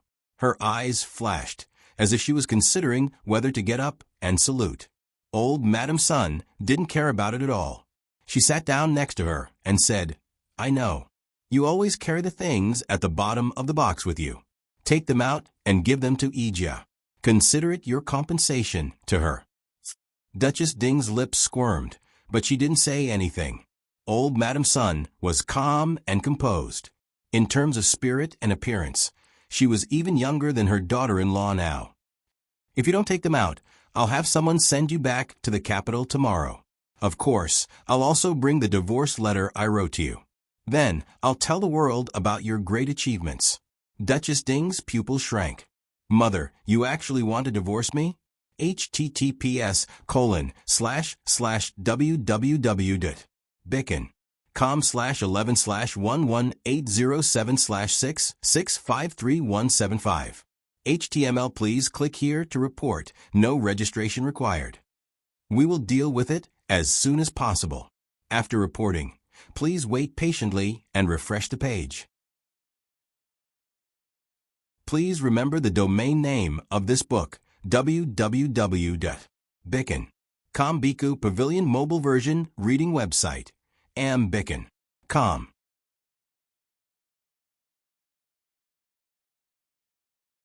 Chapter 177. Mother, I don't know what you're talking about. Duchess Ding lowered her gaze. Old Madame Sun was not angry that her words did not work. Since she had come today, she was sure that she would not return empty-handed. The relationship between her and her daughter-in-law was a real mother-in-law and daughter-in-law. They had never crossed the line for decades. They were as close as mother and daughter. They had never even pretended to be close. Old Madam Sun seemed to be interested at this moment. Do you think that it was third Miss Luo who drove a wedge between you and your son? Is she the one who caused you to become like this today? Then, what about your daughter? Not only did she not stand on your side, but she also became close to your enemy. She is an ingrate. In that case, why do you care about her? The moment you learned that she was pregnant, you were not happy because you were about to have a grandson. Instead, you felt that it was better not to have any vile spawn with the bloodline of the Luo family. Duchess Ding remained silent at the beginning, but later she shook her head and denied it. Old Madam Sun sighed helplessly. You really think so? And you are so deeply involved that you can't extricate yourself. I've seen people who are stubborn, but I've never seen someone like you who refuses to turn back. You worked so hard to raise Brother Lin and put all your hopes on him. He suddenly cared about another woman more than you. You felt sad and couldn't accept it.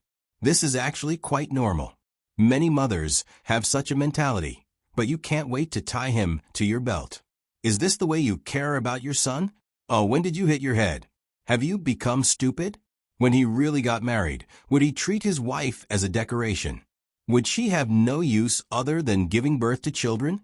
Would she immediately turn back and snuggle in his arms to drink milk after he and his wife were done with the rites of Zhougong? In that case, why do you have to find a wife for him? You can just take him with you for the rest of your life.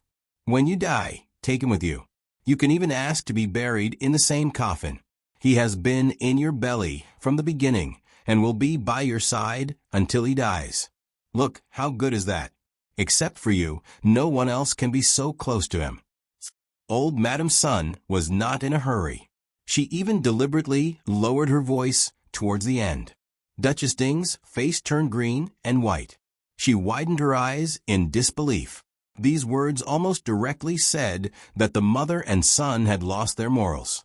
Mother, he is your grandson. How can you say that about him? Her voice was sharp, and her expression was as if she wanted to strangle this old witch who had slandered her son. Old Madam Sun calmly adjusted her sleeves. Did I say anything about Brother Lin? I'm just saying what you think. I'm talking about you. Brother Lin has always been a good child. He's smart, outstanding, and clean. He's also a normal child. When he reaches the right age and meets the right person, he'll also fall in love with her. It's just a pity that the child has a mother who's mentally ill. We didn't realize it in the past. Hence, he lost his wife and his happiness. Now, he only wants to escape from the home that made him feel warm. Perhaps dying outside is better than living in a home that only makes him feel pain. Nonsense. Nonsense. It's not like that. It's not like that. Duchess Ding shouted crazily. She did keep a close eye on Yilin, but she didn't want him to be seduced by a vixen. It didn't matter who he liked, as long as he didn't care so much. As long as it didn't have to be one person, he could have as many women as he wanted. She just didn't want him to be addicted to love and ruin his future. What was wrong with that? How could he make her sound so filthy and despicable? What do you think will happen if outsiders know that Brother Lin has such a mother? All the results are in fact only one thing. That is, his whole life will be ruined. Except for those ugly women with many flaws, who will be willing to marry him. Were you very happy at that time? After all, he was abandoned by everyone, and you became his only one. Old Madam Sun was still indifferent. She said the most unacceptable words for her daughter-in-law. Nonsense. Shut up, shut up. What right do you have to tell me to shut up? You dared to do it, but I can't talk about it? You're too ridiculous. A straight foot is not afraid of a crooked shadow. I didn't do it, Old Madam Sun smiled. A straight foot is not afraid of a crooked shadow? Unfortunately, if I say there is, then there is. Because she was thin, Duchess Ding's widened eyes became more frightening. Yilin is your grandson. How could you do this? How could you be so vicious and want to ruin him? Yilin has a bright future. How dare you? How dare you? Why wouldn't I dare? When I was young, I did a lot of evil things. I took at least 8, if not 10, lives. It's a pity that you didn't have the chance to see it. However, no matter how vicious I am, I can't be compared to you. It's said that even a vicious tiger doesn't eat its cubs. You even hurt your own flesh again and again. You're worse than a beast, aren't you? Just because of resentment against an outsider, you can vent your anger on your own daughter and even harm your own grandson. Now I'm actually wondering whether you really care about Yilin, or are you using him as a pretext to make a fuss? Otherwise, since it's all in the past, you should mend your relationship with your son. But look, what are you doing all day? His relationship with Ija has always been close. If he were to find out that you, his mother, almost harmed his sister and his nephew, would he break off all ties with you? Ija probably doesn't have any feelings for you now, but it probably doesn't matter to you. Everything you've done for her was based on her value, and to pave the way for your son. So if she's gone, she's probably gone as well. Before Ija got married, I felt that the little talent for mother-daughter relationship existed in you. You should have really planned for her. But it turns out that I still underestimated how fickle you are. Sometimes I really don't know what people like you are thinking. Is your brain different from that of ordinary people? Take mending the relationship as an example. It said that you should do something pleasing. What you did was as if others didn't hate you enough, and you didn't push your own people far enough. Could it be that this is your way of redeeming yourself? You're really maverick.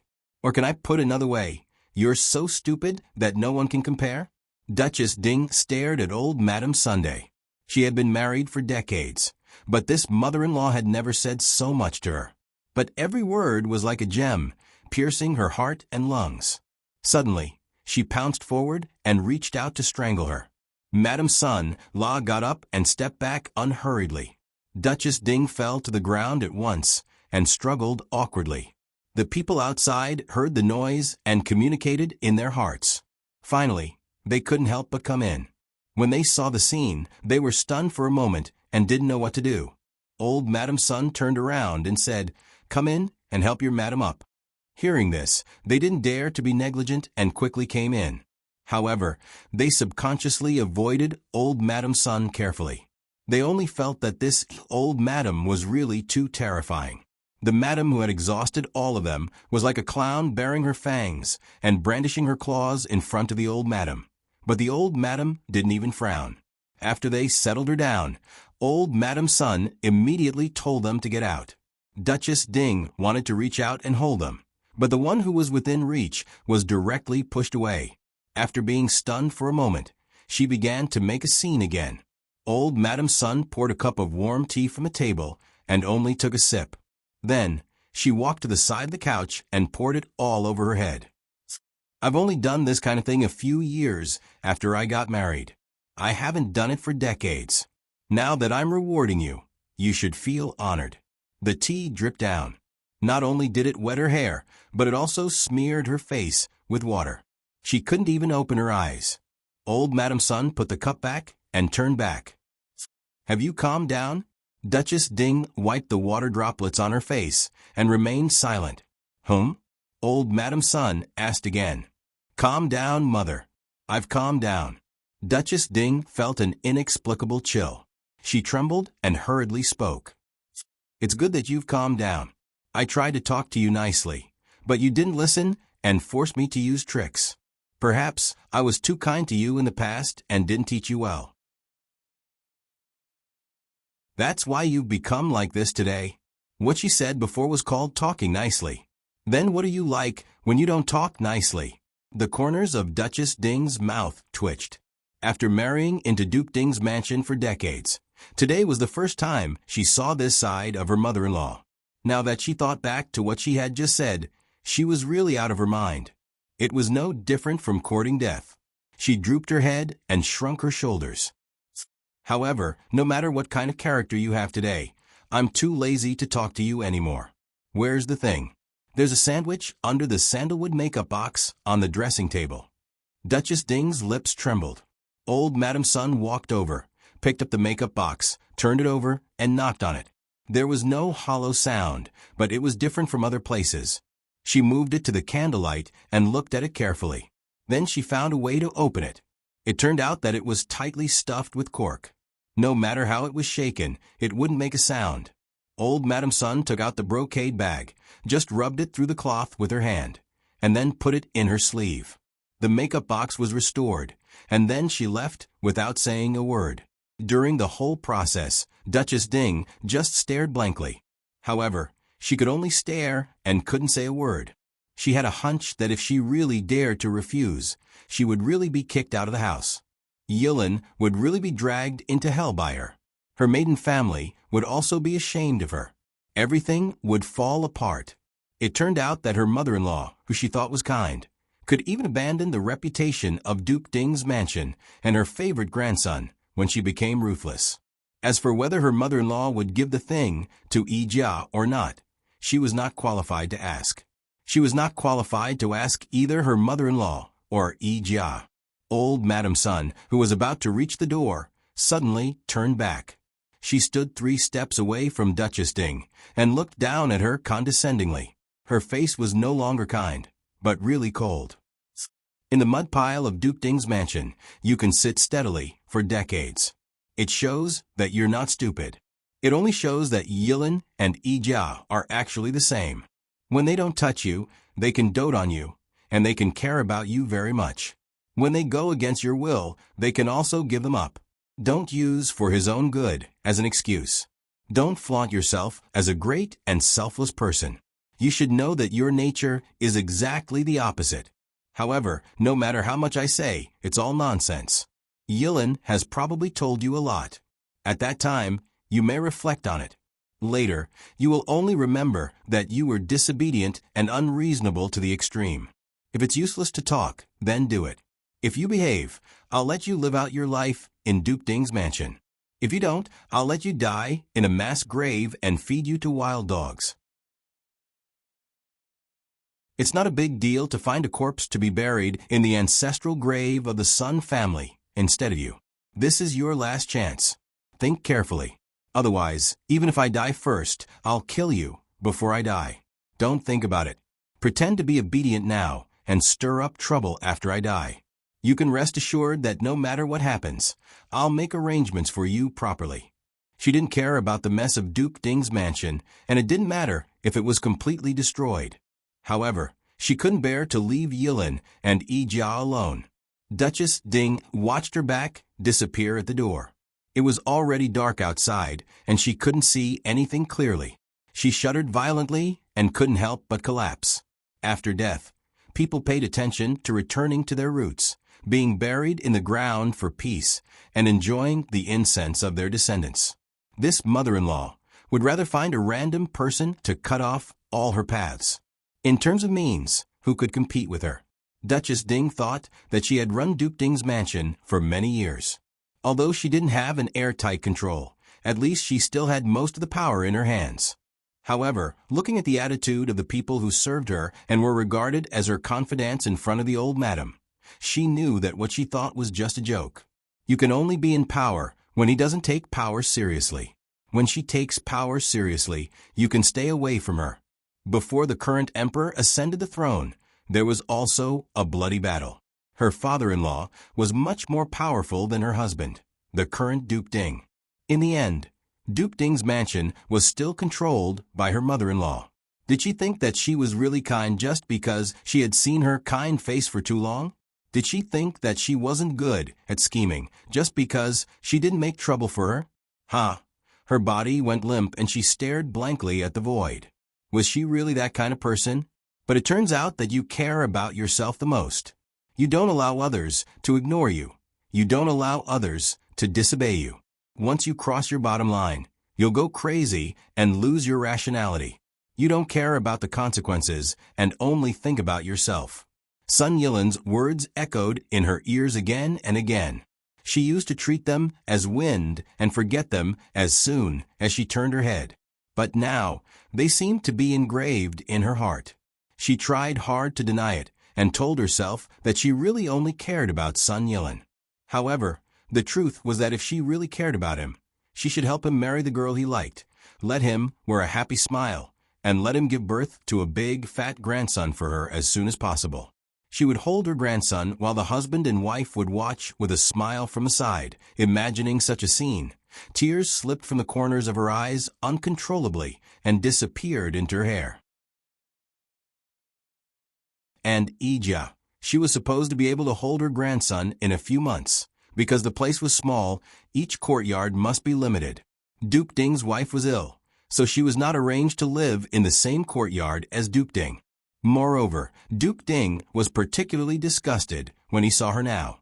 At the gate of a courtyard, old Madam Sun saw Sun Yibin, and the maid carefully held the lamp. Sun Yibin hurriedly bowed. "Grandmother, did you come out from Mother's place? I'm going to see Mother." As he spoke, he frowned and hesitated for a moment. "Grandmother, how is Mother?" Old Madam Sun twitched the corner of her mouth, and the sarcasm was very obvious. Sun Yibin hurriedly corrected himself. "You are an elder to Mother.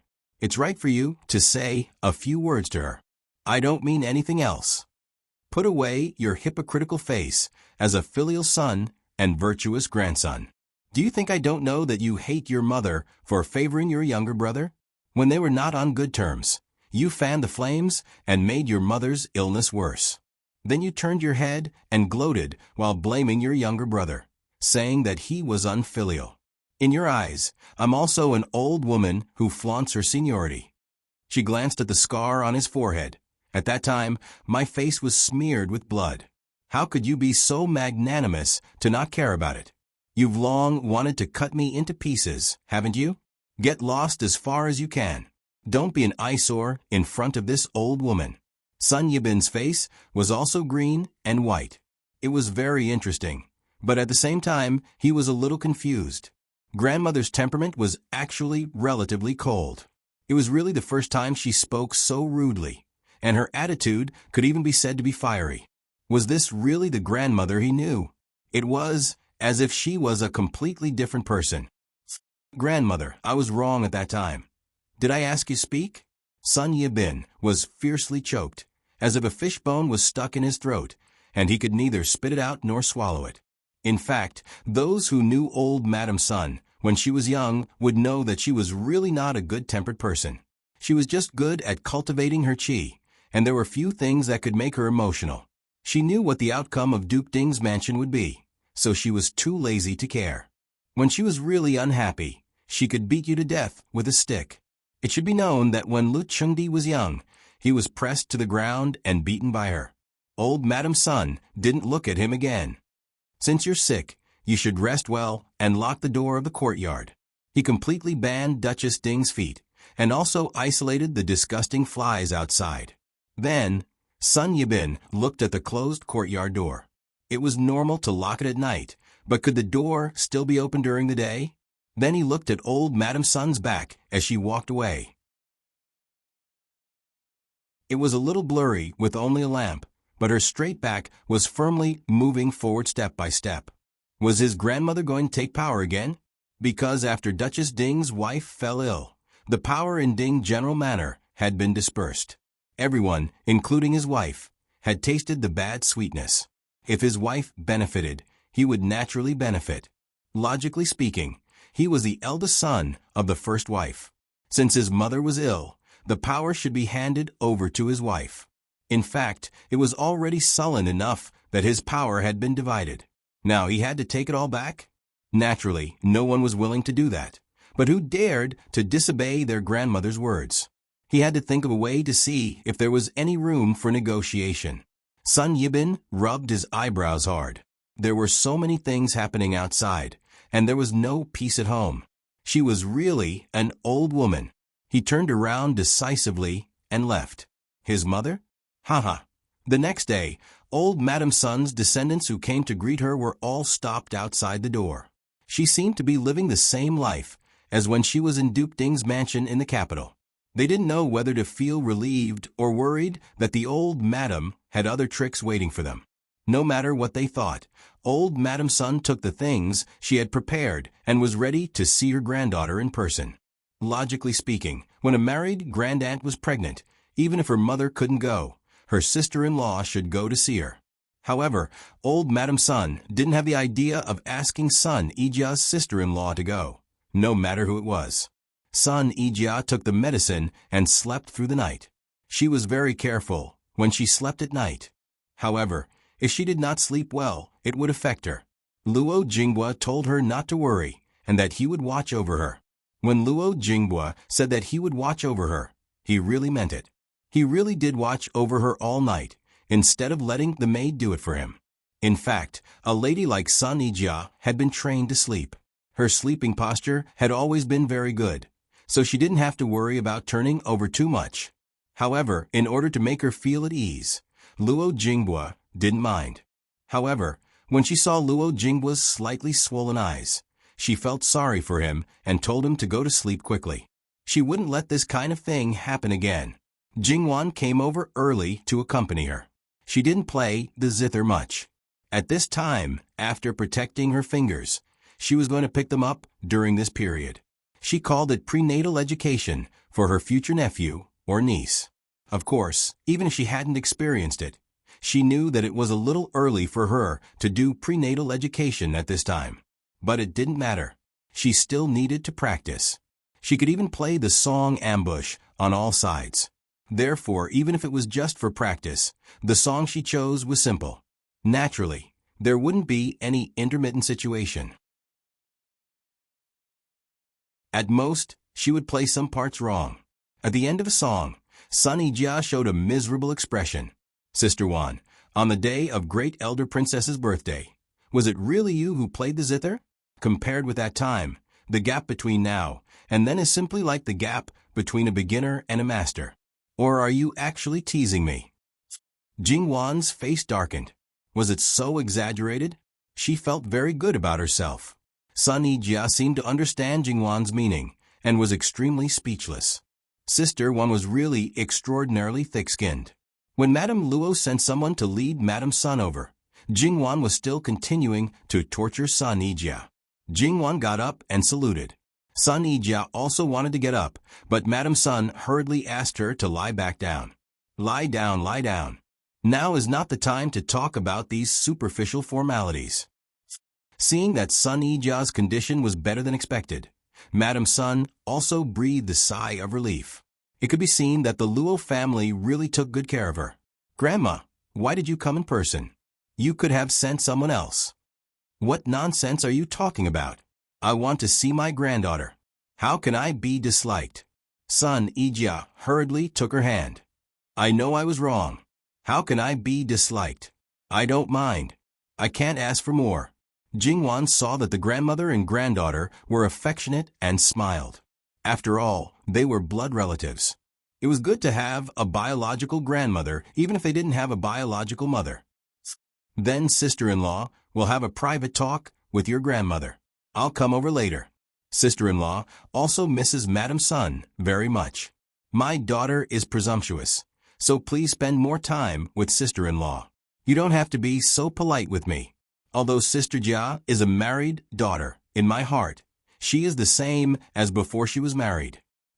Jingwan squatted and left. Such a good girl. What a pity.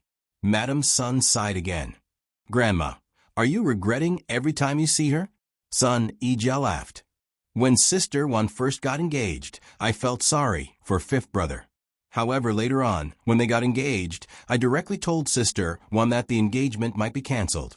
The longer I stay in the Luo family, the more I feel that Duke Ding's mansion is not a place for people to stay. I've already left. How can I bear to see her go in? It's just like it's easy to go from frugal to extravagant, but hard to go from extravagant to frugal.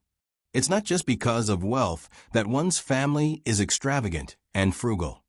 If a man makes a mistake in marriage, he can still have another one. But a girl can't. So, I'd rather see fifth brother suffer than Sister Wan fall into a deep mire. How could Madame Sun not understand? But she still reached out and poked Sun Ijia. You're just saying that. You're also a little heartless girl who favors outsiders. It's worth it. Yes, it was worth it. An outsider was worth it, but as her biological mother, she broke her heart. Madame Sun took out the things she carried with her. Keep this well. What's this? Sun Ija was curious. She touched the brocade bag and felt that it seemed to be a token. Sun Ija opened it and a little bit of gold appeared. Token? What's this for? Why did grandmother give me this? Madam Sun just looked at her without saying anything. However, when Sun Ija saw the words in the middle, her pupils shrank. She hurriedly put the token back and looked at Madam Sun in shock. Her lips trembled. Grandmother, this thing, is it really what I think it is? Madam Sun nodded. She opened her mouth slightly and spat out 4 words, death exemption token. No, grandmother. How can there be such a thing now? If I remember correctly, it was when Emperor Taizu established the Qi Yuan. Sun Ija suddenly thought of something and looked a little shocked. There were 4 dukes and 9 marquises. Emperor Taizu not only gave them the Iron Scroll, but also gave each of them a death exemption token. He also said that even if they committed treason, they could use this token to avoid the death penalty. The number of people who could be exempted from the death penalty varied from 1 to 9. And for those whose crimes did not warrant death, they could even be exempted from the crime of their entire family. Therefore, for those whose crimes involved the 9 generations, they could choose to save the lives of some of the main criminals and be exiled. Otherwise, those who deserved death would die, and the rest would be exempted from the crime and become commoners. As long as they had this token in hand, they would not be sentenced to the death penalty. Because at that time, those who used the token would definitely be the main culprits who deserved to be killed. The rest were not important. Moreover, each token could be used 3 times. Most importantly, as long as the Qi Yuan was not destroyed, the token would be effective forever. The power of this death exemption token was really too great. When Emperor Taizu gave it away, he was very happy. However, he did not think that it would leave a lot of trouble for his descendants. For dukes and 9 marquises, that was 13 tokens. Perhaps they could be exempted from the crime of treason 39 times. Of course, this was only the most ideal situation. In reality, it would definitely not be so. To a certain extent, the death exemption token had actually become a talisman that hastened one's death. In order to eliminate the effect of the death exemption token, as a later emperor, he used a lot of sinister means. For example, he made some important and outstanding descendants of certain families commit the crime of treason. This was actually a relatively gentle means. After all, there were some people who would rather give up an outstanding descendant. The death of the 4 dukes and 9 marquises was a big reason why the death of the 4 dukes and 9 marquises was so fast. It was said that one of the secret reasons why the Ding General Manor could stand until now was that Sun Ija's grandfather took the initiative to hand over the death exemption token in exchange for something else for the Ding General Manor. The 13 death exemption tokens were taken back one after another. There was only one left, and there was only one chance left. Its influence was almost negligible, and its whereabouts were unknown. Therefore, there was no effort to find it. Sun Ija did not expect that this thing was in the hands of her grandmother and was given to her. Sun Ija felt a little wrong. Her emotions seemed to be a little too strong. She quickly took 2 deep breaths to calm herself down. Now this thing is not so taboo. You just keep it. It's best if you don't use it. If one day you need it, then you can use it. Sun Ija held the death-free gold medallion in her hand. This thing was no longer a hot potato. It was a real life-saving talisman. According to her selfish motives, she naturally wanted to keep it. However, she said, "Grandmother, Ding General Manor should need it more." In fact, she more or less knew the current situation of Ding General Manor. Old Madam Sun shook her head. When the Ding General Manor is really destroyed, it can't be saved by a death exemption token. Moreover, this token is not mine. Naturally, it does not belong to the Ding General Manor. Sun Ija was puzzled. Where did it come from? Would an outsider casually give this kind of thing away? Old Madam Sun just looked at her and remained silent. Sun Ija's heart suddenly moved. She tentatively asked, "My mother's?" Old Madam Sun nodded. "It is indeed your mother's. Grandmother, did you snatch it from her?" This kind of good thing, if you want to give it to someone, it should be given to fifth brother. Sun Ija said the first half of the sentence with a playful smile, but the second half was extremely calm. It could be seen that her mother really did not affect her. She owes you not only the child, but also the marriage contract with Jin Qinhuang. Obviously, she could use the token to make the emperor take back the order. Although this death exemption token, even if he knew who had it, he would not necessarily take it back. However, who let the parents and ancestors have the obsession to take back the token? If they really wanted to use it to cancel the marriage contract, Lu Qingdi would not disagree. Since that is the case, I won't be polite. Younger sister, one gave her a big gift. It just so happened that she felt that there was nothing she could do to repay her. Although this thing was far from enough, it could at least express her feelings. She would just give it to her. Ija, you want to give away? Old Madam Sun's golden eyes flashed fiercely. Sun Ija's expression was very obvious. I want to give it to younger sister Wan. Sun Ija did not deny it. If you want to give it to her, then give it to her. In any case, it is already yours. You can do whatever you want with it. Old Madam Sun did not care much about this. The Luo family was very affectionate and righteous. If there really was an accident, no matter who had the token, they would not stand by and do nothing. When Li Hongyuan received the news, he was also quite surprised. The death exemption token. In his previous life, it was something that did not appear until his death. Since it was in the hands of Duke Ding's wife, it was pardonable that she did not take it out when Duke Ding's household was destroyed. But why didn't she take it out to save Sun Ija and her child? It should be known that at that time, Sun Ija was married to Li Hongyi. Not to mention whether her life in Prince Kang's household was good or not, but the relationship between mother and daughter was not like now. It was almost cut off. Moreover, according to Sun Yilan's temperament, if he knew the existence of this thing, he would definitely force his mother to take it out. https://www.bicken.com/11/11807/6653178. HTML. We will deal with it as soon as possible. After reporting, please wait patiently and refresh the page. Please remember the domain name of this book, www.bicken.com, Biku mobile reading website, ambicken.com.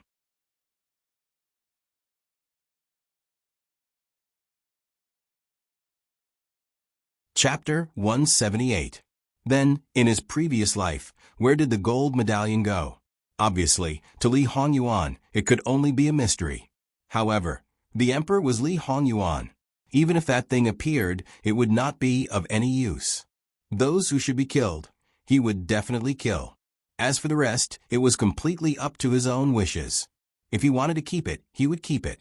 If he did not want to keep it, it would be useless for anyone to plead for mercy, let alone an inanimate object. Not to mention that he was disrespectful to his ancestors, using a person who had been dead for God knows how many years to pressure him. Just how naive would a person be to do such a thing? However, in his previous life, there really was such a person who used the laws of his ancestors to tell him that he should not do this, and that should not do that. Then what did he do? He did not do anything to the person who advised him. It seemed that if he was not allowed to do something, he would specifically do it, until no one dared to say anything rashly. Li Hongyuan. He was a tyrant who did not respect the laws of his ancestors. However, if this gold medallion was in the hands of Wan Wan, it would probably be a different story. If she used it well, it would become another trump card.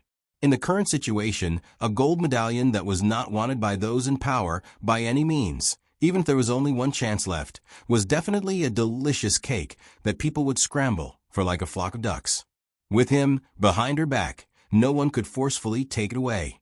If one wanted the gold medallion, how could they not pay the price of blood?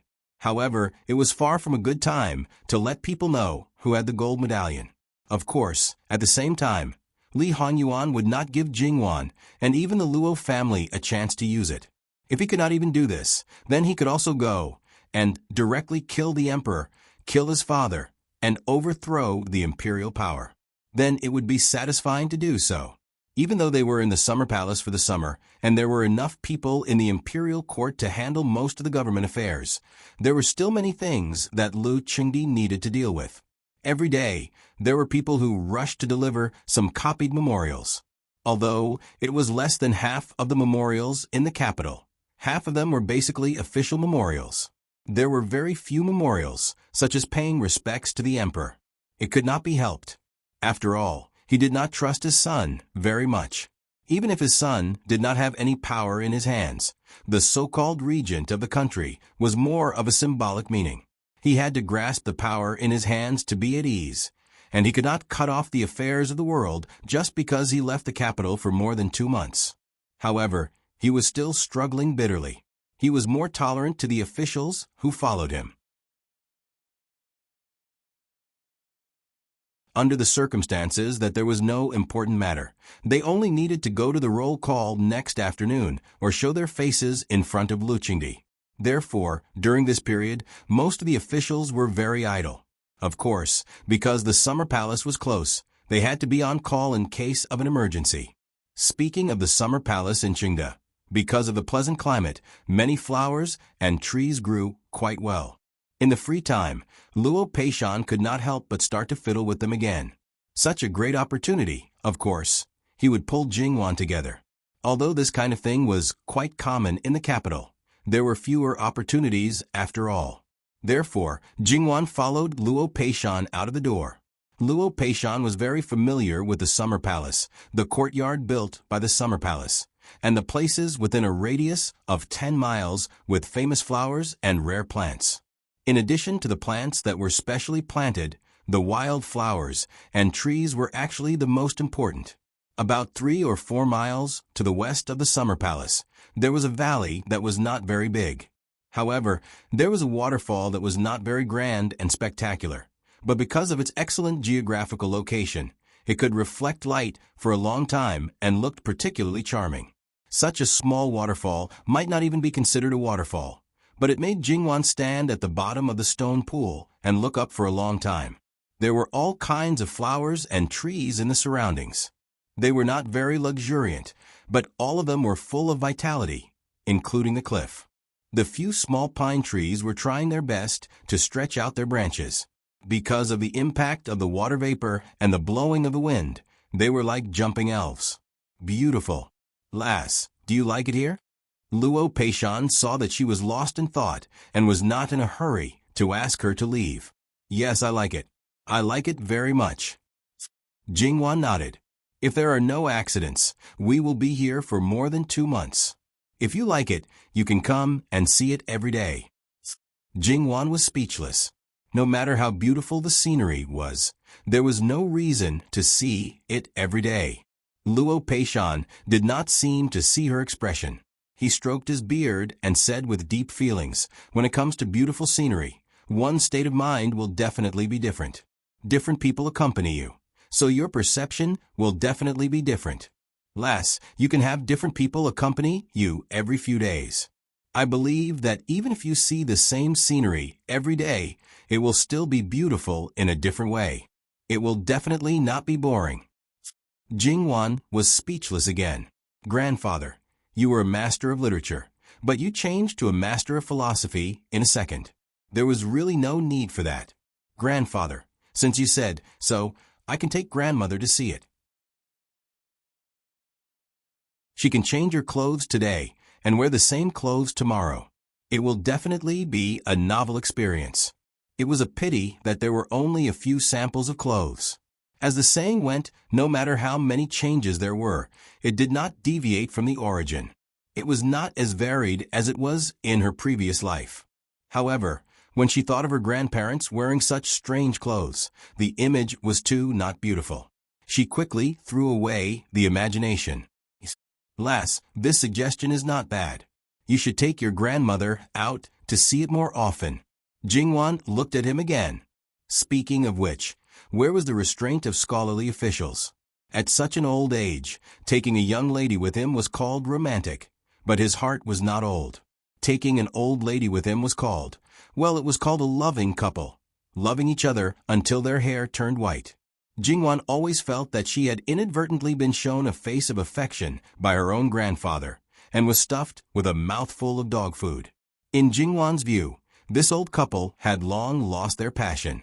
However, they had helped each other in difficult times, and a tacit understanding between each other with a glance or a gesture. Perhaps it would not make people blush and their hearts beat faster, but it would definitely make people feel sweet in their hearts. Between her grandfather and grandmother, when they were young, there were also times when there was a gap between them. However, when they were old, they were able to get to where they were today. They were not strangers like many people.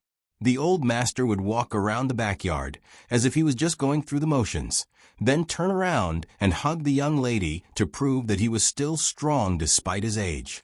As for his wife, she ate vegetarian and prayed to Buddha. Her heart was as still as water, and her 6 senses were pure. It was very rare. Unfortunately, when she died in her previous life, she did not drink mangpo soup. She had a body of bad habits. Someone had interfered in her marriage, so there was no possibility of growing old together. So, sometimes, ignorance is bliss? Well, this kind of ignorance, this kind of bliss, Jingwan did not want it. She was a little sad and a little jealous of her grandparents. Then, she threw all these thoughts to the back of her mind. Grandfather, let's go. Why are you walking so fast? Slow down, slow down. You're a young lady, so be more reserved. Luo Peishan hurriedly shouted from behind. Jingwan was in a good mood and full of energy. At this moment, even if she wanted to be reserved, she could not be reserved. It was rare for her to indulge herself. In any case, they were her people, so it did not matter. Therefore, Jingwan jumped faster along the stream formed by the stone pool. In the blink of an eye, her figure was covered by the dense trees. Luo Peishan was even a little dumbfounded. Speaking of which, this jumping like a little monkey, was this really his good grandson who had good self-restraint, a fake temperament, and a steady and magnanimous manner? However, when he saw the 2 servant girls who followed her also jumped a few times on the big and small stones by the stream and quickly disappeared, Luo Peishan came back to his senses. He patted his old heart and hurriedly ordered the 2 guards to follow. Although these places had been cleared long ago, and there would not be any ferocious birds or beasts, there was still no lack of accidents. Grandfather, come quickly. From the sound of that voice, it seemed that she was already farther away. His granddaughter, who had never caused anyone to worry about her, suddenly became an exceptionally headache for Luo Peishan. Could it be that the saying, those who do not commit crimes, when they commit crimes it will be a big deal? His good grandson had always been gentle and quiet. Now that she was gentle and quiet, she directly turned into a wild monkey? At the very least, she should have informed him in advance, so that he could be mentally prepared. Luo Peishan wanted to follow, so naturally he walked in a hurry. Seeing this, his manservant trembled with fear and hurriedly supported him.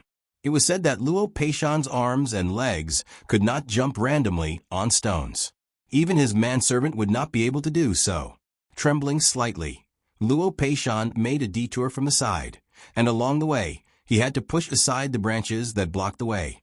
When Luo Peishan appeared in Jingwan's line of sight, his hair was somewhat disheveled, and he looked quite embarrassed. This was also the first time that Jingwan had seen Luo Peishan like this. Therefore, she looked at Luo Peishan without any trace of politeness and smiled. Luo Peishan hurriedly tidied up his appearance and said angrily, "Bad girl, who did this to you?" Jingwan washed the fruit in her hands again and jumped along a few stones. Seeing this, Luo Peishan's old heart pounded fiercely again.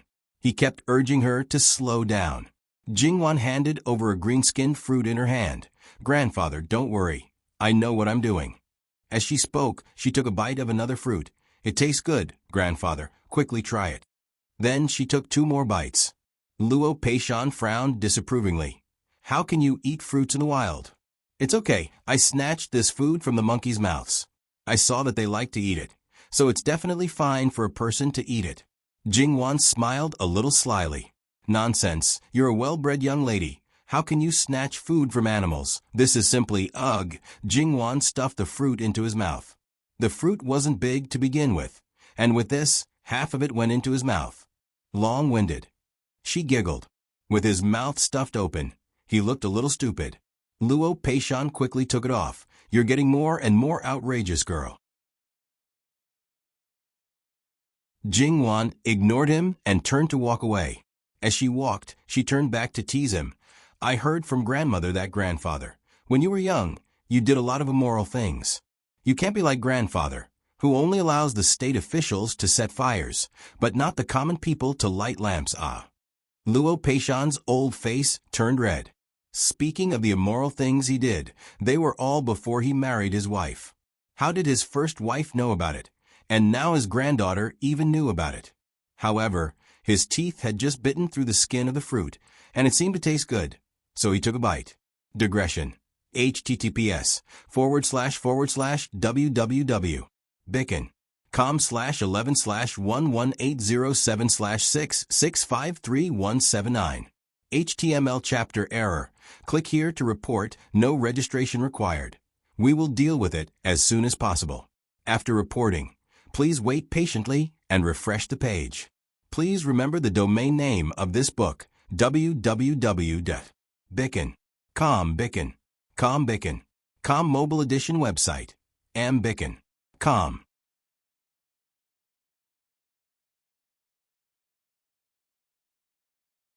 Chapter 179. The texture was crisp and sweet. Luo Peishan felt that he liked it very much after chewing a few more mouthfuls. Girl, where did you pick it? Do you have more? It was human nature to eat more if you liked it. Didn't I tell you to grab it from the monkey's mouth? At this age, it was rare to have good teeth. The main reason was that grandfather and grandmother were good. Seeing them eat well, the younger generation would be happy. What about the 3-year-old child of a grandfather? It looks fresh. The skin is not broken at all. There is no mark of being wiped. Such a capable monkey is so stupid. How could a girl like you snatch it without any effort? Girl, don't belittle monkeys like this. Be careful that monkeys will come to you in groups. Luo Peishan laughed. The little girl was too tender to tease him. Where are your 2 maids? There were maids guarding the courtyard. There was no reason for her to do it herself. Master, the servants are here. Baishao and Sister Hei came around from behind the bushes. Sister Hei was holding 2 branches with a fruit in her hand, and Baishao was holding a bag with a large leaf in her hand. It could be seen that the sisters had a rich harvest in this short period of time, because they already knew what kind of place they were heading to before they left. Jingwan and her 2 servants were dressed simply and tried their best to be as neat as possible. Even Jingwan only wore a string of Buddhist prayer beads on her wrist. As for other accessories, whether it was on her head, body, or even earrings, she didn't have a single one. The 2 sisters climbed the tree to pick fruits and stood there, looking very pretty. All right, the one who was useless was only this old fellow. Perhaps the weak little servant beside him was also included. Even if that was the case, a group of strong, thick-skinned, and coarse-grown men are here. How could they let a delicate little girl do such a thing? The 2 sisters were a little speechless. Could they say that they volunteered themselves? Moreover, as maids, they were so immature. Would they be thought that they couldn't serve the girl well and be driven away? He couldn't help but feel angry and nervous. Jingwan didn't care.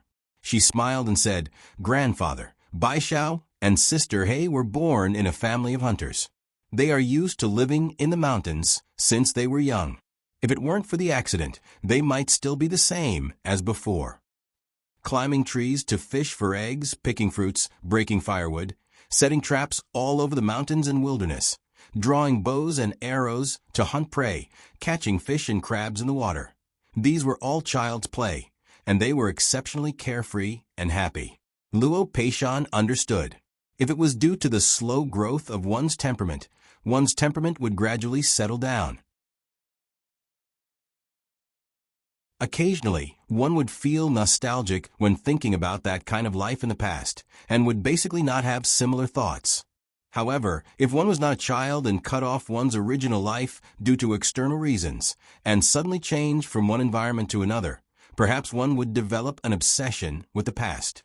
Normally, one might be calm and collected, but once there was an opportunity, it was inevitable that one would become restless and unbearable. The little girl Luo Peishan had never had any evil thoughts, so she waved her hand. There are no outsiders today, just play as you wish. They were all from the Luo family. If they played wildly, they wouldn't be afraid of ruining their image. As for the people sent by Jin Qinhuang, since they entered the Luo family's gate, then naturally they would be surnamed Luo. It didn't matter if they informed the original master. If you dislike my good grandson for being boorish, then don't marry him if you have the ability. Therefore, Luo Daren's resentment towards a certain person was still very deep. Sister He showed a pleasantly surprised expression. Even Bai Xiao's eyes couldn't help but brighten. Playing is playing, take it easy. Don't hurt yourself. Looking at those hands, it was clear that she had been pampered for a long time. Seeing the people around her happy, her own mood couldn't help but improve. Come, wash the fruits. Everyone, have a taste. Bai Xiao went to pick some large leaves and wash them together with the fruits. This was natural spring water, so there was no need to worry about it being dirty. Then, everyone who came out had a share.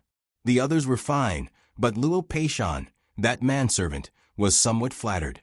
Grandfather, did you mistreat him on a daily basis? Jingwan ate while smiling impolitely. Even if these were all family, but in any case, they were still a group of men. Can't you be a little bit more reserved? Sweeping a glance, they were tactful. Each and every one of them was immersed in eating their own things. From beginning to end, their eyes didn't wander around, let alone stare unscrupulously. Not to mention the original guards, their character was not bad. As the people sent by an E, they knew how to be powerful. After a round of ruthless brainwashing, they knew the way of survival very well. Luo Peishan fiercely glared at the manservant beside him. Useless thing, losing face for him. A grown man, how could he follow him and see some of the world? In the end, he wasn't as generous as a girl who was smaller than him. Really, he had been raised in vain. The manservant was baffled by Luo Peishan's glare. However, because of Jingwan's words, he was somewhat embarrassed. Except for this little episode, the atmosphere was warm and harmonious. After eating, they continued to follow the direction of the stream. With Luo Peishan's permission, although Jingwan couldn't behave atrociously everywhere like Bai Xiao and He Mei, and after all, she was only exercising all year round and was still lacking in some skills, this didn't prevent her from having fun. From this side of the valley, she suddenly saw something on the opposite cliff and jumped over. In short, from the left cliff to the right cliff, and then to the left cliff, there was a pile of messy things such as fungi, fruits, and even herbs. The result was that she seemed to have accidentally forgotten the reason why she came here. Because so far, she had stayed in the valley for more than 2 hours and hadn't dug up a single flower seedling. Or, it could be said that Jingwan didn't pay attention to it at all. Although the purpose of today's trip was most likely to be ruined, Luo Peishan wasn't angry at all. Compared to those things, he really preferred to hear his good granddaughter's wanton laughter and see her in high spirits. However, the culprit who drove the animals in the valley was still laughing complacently. Luo Peishan even wanted to cover his face. He couldn't bear to look at his good granddaughter. However, when he thought of things he did at her age, Lord Luo coughed lightly and calmed down. That was nothing compared to what his granddaughter was doing. It was not worth mentioning at all. Also, because Jingwan and the others explored a wider range, they found some things that others hadn't discovered before. In fact, there were quite a lot of people in this place, including Emperor Lucheng. At the bottom of the valley, on one side of the cliff, there was a paved bluestone road. It was rare to see a situation where only a family came out. Perhaps some ministers or girls came out together. Because of their status, they naturally wouldn't do anything out of line. However, there were quite a lot of people walking along the bluestone road. It seemed lively, but in fact, the atmosphere was similar to a group of people strolling in a garden. It was very boring. Probably because he had long been tired of this way, Luo Peishan basically walked along the stream. Large and small stones were scattered and intertwined with each other. This road was definitely not easy to walk on. However, even if he walked at a snail's speed, Luo Peishan was still in high spirits. Jingwan and the others kept crossing, so he didn't worry at all that he couldn't keep up with them. At some point, Jingwan suddenly stopped. Baishao, Sister Hei, listen. Is there a cat's meow? A cat's meow? The two sisters stopped and listened carefully. Both of them were martial artists and had once traversed the wilderness, so they were very sensitive to the movements of the wind and grass in the wilderness. They didn't notice it earlier. After all, even if they were just playing around, they didn't forget their job. Most of their attention was on Jingwan, so when they paid attention, they immediately found their target. It was under two intertwined stones. The sound was weak, and there were bloodstains outside. It was probably injured. Sister Hei stretched out her head to take a look. Miss, it's a mountain fox. Its leg is injured. Mountain fox? Wasn't that a leopard cat? Quickly take it out. The two sisters had seen mountain civet before. Although it was similar in size to a house cat, it was only similar. It was extremely ferocious and wild. Even if it was just a cub, its claws were very sharp. Ordinary ropes couldn't tie it at all. It could bite off the ropes in minutes. As far as Jingwan knew, leopard cats could even bite off iron chains. Therefore, she told Sister Hei to be careful and not hurt herself. Sister Hei was obviously good at dealing with mountain foxes. She easily caught the little thing.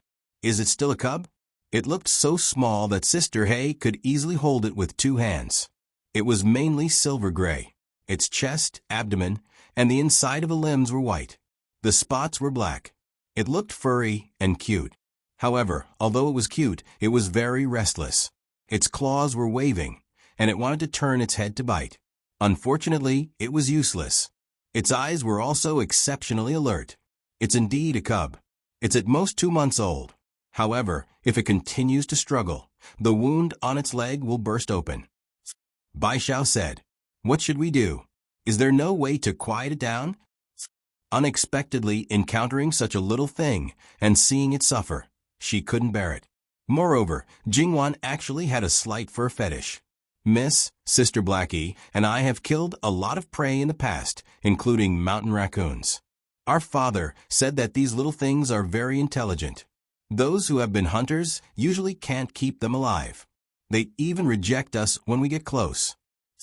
Jingwan understood. Although she didn't know the origin of this saying, Jingwan still tried to reach out and touch it. It was very amazing that it really settled down a lot. Moreover, its claws tried to reach out to Jingwan. Its small eyes also stared straight at her. Jingwan felt her little heart tremble slightly. She reached out to hold it. Sister Hei didn't refuse, but still controlled its claws to prevent it from suddenly hurting Jingwan. Jingwan was careful not to touch its injured leg. She held it with one hand and pinched its ear with the other. Then, she moved her hand along its head and gently stroked its body. She even comforted it softly. It was really useful. Baishao, go get some medicine and bandage its leg. Because they were out in the wild, the corresponding things were naturally well prepared. Jingwan kept comforting it. Perhaps it felt her kindness. The vigilance in its eyes faded little by little, and even its sharp claws were retracted. Jingwan was very surprised and asked Sister Hei to let go. Then, except for the injured leg, the other 3 legs were retracted into Jingwan's arms. It looked quiet and harmless. This mountain fox likes you very much. Jingwan smiled and her eyes curved. It was obvious that the little thing's dependence made Jingwan very happy. So happy. The sudden voice made Jingwan jump in surprise. But because of that familiar voice, Jingwan immediately turned her head. On the Bluestone Road, less than 2 zhang away, there was a man dressed simply but still unbelievably handsome. His eyes were as bright as stars as he focused on Jingwan. "Wangya, why are you also here?" Li Hongyuan gently hooked his lips. "Because you are here." Even though she knew what kind of person he was, Jingwan's heartbeat still couldn't stop speeding up, and her face was somewhat hot. His sweet talk skills were really maxed out. When he opened his mouth, it was so unbearable. However, this bastard, he shouldn't be so flirtatious. Would it kill him to speak properly? He wouldn't die if he spoke properly, because Jin Qinhuang was just telling the truth. He was sincere. Because Jingwan was here, he came. Li Honyuan took a few steps forward, crouched down at the edge of the bluestone road, and extended his hand to her. Jingwan hesitated for a moment before walking forward. The road was at the position of her chest. Wang Ye, this? How about you wait a moment? Li Honyuan snatched the mountain fox from Jingwan's arms. That place was close to the position of Jingwan's chest. Speaking of which, he still had that honor, but a beast took the lead. Li Honyuan grabbed it by the scruff of its neck and raised it in front of his eyes, looking at it with slightly narrowed eyes. The little thing first kicked around, and this time, all the fur on its body stood up. Its tail also stiffly stuck up, and it kept making threatening sounds. But in Jingwan's ears, it sounded somewhat pitiful. Wang Ye, it's injured, you. Li Honyuan raised his hand and threw it behind him. Jingwan was startled. Just when she thought that it would meet with misfortune, that small body was firmly caught by the guard behind. Jingwan obviously breathed a sigh of relief. Seeing that Jingwan cared so much about the beast, Li Hongyuan's heart was naturally unhappy. He actually wanted to directly slaughter that beast. Speaking of which, it was so ugly, there was no value in skinning it. But who let his wifey like it? Come up. This time, Jingwan didn't refuse. She reached out and put it in his palm. It was still the same touch. It was reasonable to say that it was difficult for a lady from a respectable family to lift her foot and use it as leverage to climb up. It looked very crude, okay? Speaking of which, to get on a carriage, there were 2 ladders. But, as her fiancé, he didn't care, so what else could other people say? So, even if Luo Peishan happened to see it, he only chose to watch silently. No matter what this living king of hell did, you only need to watch and don't need to talk. He didn't do anything to his granddaughter, so Jingwan just stood beside Li Hongyuan and went to look at the little fellow. Li Hongyuan's eyes were covered with hostility. Originally, he wanted to reach out his claws to Jingwan, but when he met her eyes, he suddenly shrank back. Jingwan was stunned. She was being despised just by turning around? Digression. https://www.bicken.com/11/11807/66531180. HTML. We will deal with it as soon as possible. After reporting, please wait patiently and refresh the page. Please remember the domain name of this book, www.bicken.com, Bikuga mobile reading website, mbicken.com.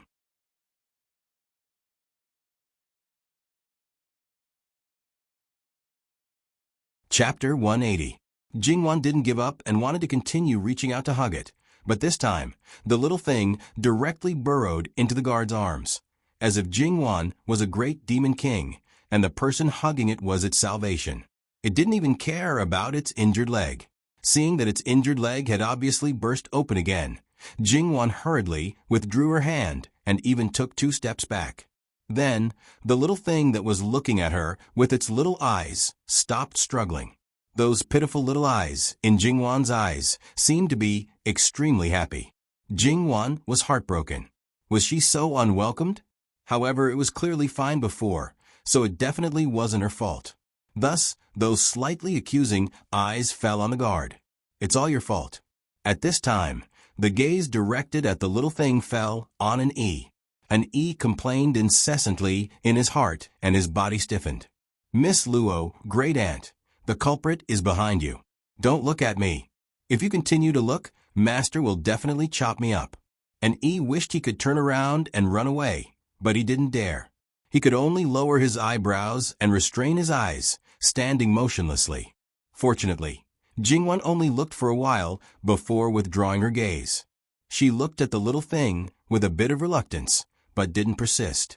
She turned back and let Bai Xiao treat the little thing's wound. Li Hongyuan reached out and touched Jingwan's face. It's that little bastard who doesn't know what's good for him. Jingwan avoided his hand and secretly rolled her eyes at him. There were so many people. Even if you were a prince, you should follow the rules. Her grandfather was still watching from the side. Moreover, once this kind of matter was exposed, the one whose reputation would always be damaged would only be the woman. Even if this matter was not known to outsiders, she felt that this matter shouldn't be known to outsiders. Li Hongyuan didn't push his luck and withdrew his hand. If you like it, I'll get someone to get it for you from other places. Kittens and puppies, any breed is fine.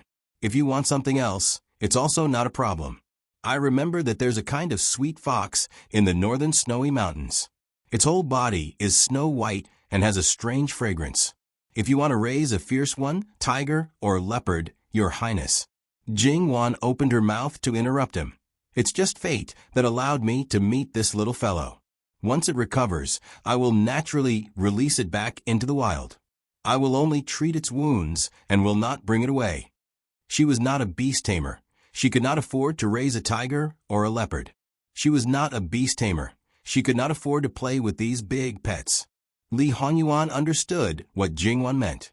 Even if she liked someone, she didn't want to forcefully change someone's fate, even if it was just an animal. This kind of heart was actually somewhat incompatible with the majority of the people at present. Not to mention the high officials and nobles. Even the common people knew that if you had power and influence, you were a cut above others. It was a matter of course that you could easily control someone's fate. In his previous life, Li Hongyuan also knew that she wouldn't easily kill people. It was just that at that time, he only felt that she was exceptionally compassionate. However, after suspecting Jingwan's origin, he became more and more curious about her initial life. However, this wasn't a matter of urgency. One day, he would let Jingwan take the initiative to tell him. As for those little animals, since Wanwan liked them, naturally, he would satisfy her. When the time came, he would send them to her hands. How could she be so heartless as to throw them away? However, before sending them to her, she must train them well and raise them in front of her. It didn't matter if they were teased by her, but if they dared to pounce on her, they would have to suffer a little. As a result, Jingwan ended up raising a bunch of pets in the future. As a result, the pets were only allowed to touch and hug them. She was the only one that was not allowed to hug them. Jingwan's mood was extremely depressed. It must be said that those little animals clearly liked her very much. When they saw her, they would rub against her feet. In the end, when she stretched out her hand, the speed at which they ran away was as if Jingwan wanted their lives. Of course, this was a story for the future. Let's not talk about it for now. As long as you're happy, said Li Hongyuan. Jingwan raised her head and looked at him quietly. He spoke so dotingly and was so thoughtful and considerate.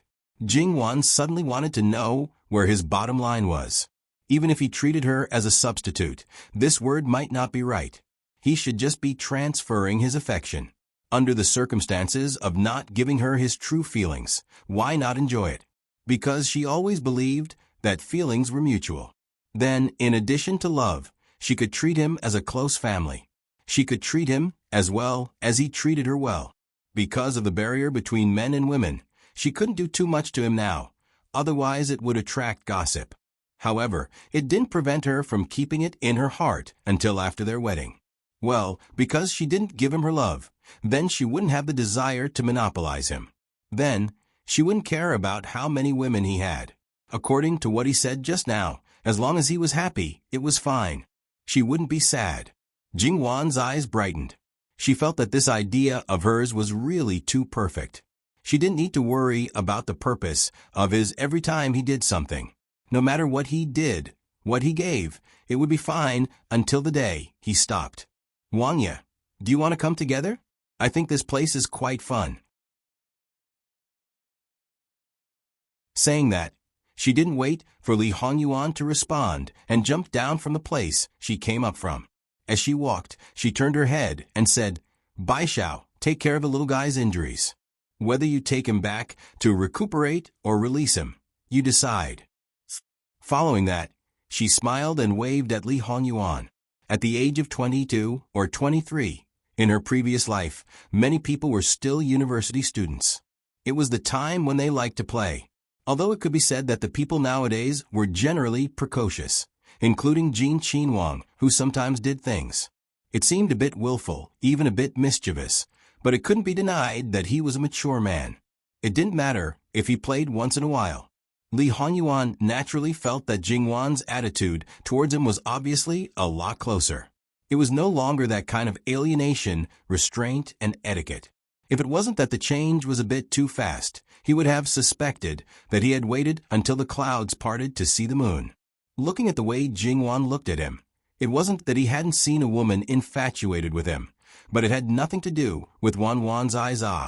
Right now, he still lacked a tacit understanding with Wan. He didn't know what she was thinking. However, being willing to be close to him could be considered a big improvement. Therefore, without hesitation, he directly followed.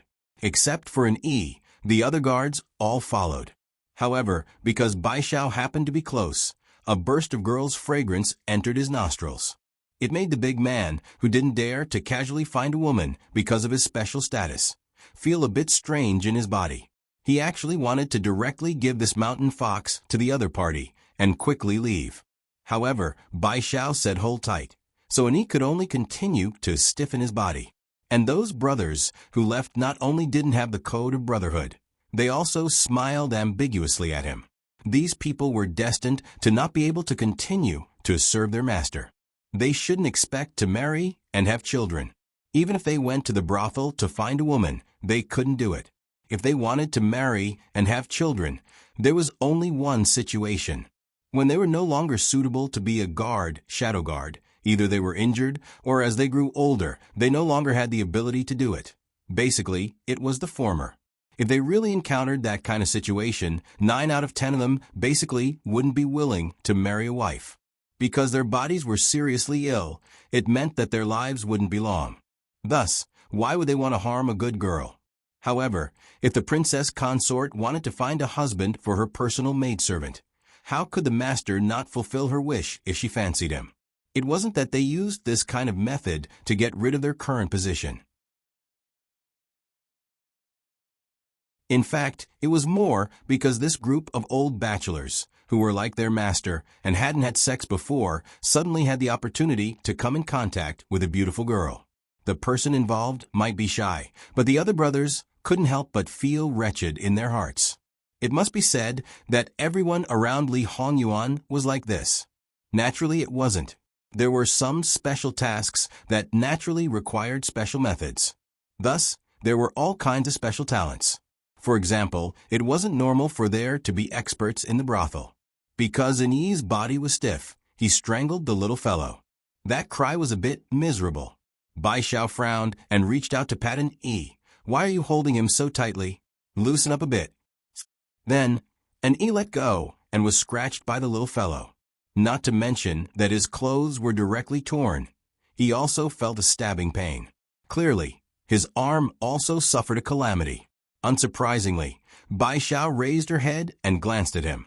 It was clearly a very dull glance, but Ani always felt that her left eye had trash written on it, and her right eye had thing written on it. He really felt that he had lost a lot of face. The people who had already walked far away didn't care about the undercurrent between the two people. Under Jingwan's leadership, they continued their exploration. Of course, Jingwan didn't forget to turn around and remind her grandfather to be careful. Li Hongyuan also finally gave Luo Daran a look. His eyes were like an ancient well, without ripples. On the contrary, Luo Daran was indeed furious. Especially since he once said that he wouldn't let his good granddaughter lose her chastity. At most, he would just kiss and hug. Mother, wasn't kissing and hugging enough? How many people didn't even see each other before they got married? Therefore, few people looked forward to marrying their daughters and granddaughters into the imperial family. However, Luo Daran wasn't happy at all. The most important point was that this kind of son-in-law and grandson-in-law couldn't be beaten up. Li Hongyuan looked at Jingwan running around like a child, but he didn't say a word. He followed behind her very easily. When she wanted to pick something and was unable to do it, he would go forward and help her. As a result, Li Honyuan completely took over Baishao and little sister Hei's work. Whatever Jingwan said was what it was. Wangya, look, isn't that a tea tree up there? Jingwan pulled his arm and said. Li Honyuan looked down. It was indeed a wild tea tree. It wasn't very big, but it looked verdant and lush. Go get a basket. It was fine before, but this time Jingwan was scared by his tone. It was halfway up the mountain, and the cliff was steep. Wangya, it's too dangerous. This subject's daughter was also a little surprised when she suddenly saw it. I didn't say I wanted to pick it. Aren't there vines on the side? It's easy to go up. It's fine. It's better not. It's really too dangerous. Jingwan shook her head disapprovingly. Li Honyuan looked at her. Trust me. Jingwan opened her mouth, but couldn't say anything. She had a feeling that he wasn't referring to the current situation. The basket was quickly brought over. Master, why don't you let this subordinate go down? As a bodyguard, of course, he didn't want to see him in danger. Li Honyuan turned around and glanced at him indifferently. Say this again when you know how to pick tea. https://www.bicken.com/11/11807/6653181. HTML. Please click here to report. Registration is not required. We will deal with it as soon as possible. After reporting, please wait patiently and refresh the page. Please remember the domain name of this book, www.bicken.com. Bicken.com Mobile Edition.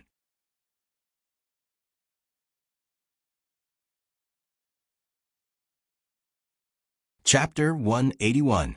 Just as Li Honyuan himself said, because of the vines, it wasn't difficult to climb up. Not only was it not difficult, he also maintained a natural and unrestrained grace. Purely in front of his wife, he was a male peacock showing off his gorgeous feathers at all times. Of course, because it was done too naturally, no one thought about it. They only felt that this person was born to be like this. That tea tree was on a protruding rock and there should be a lot of soil on it. As long as one went up and was careful, there shouldn't be any hidden danger.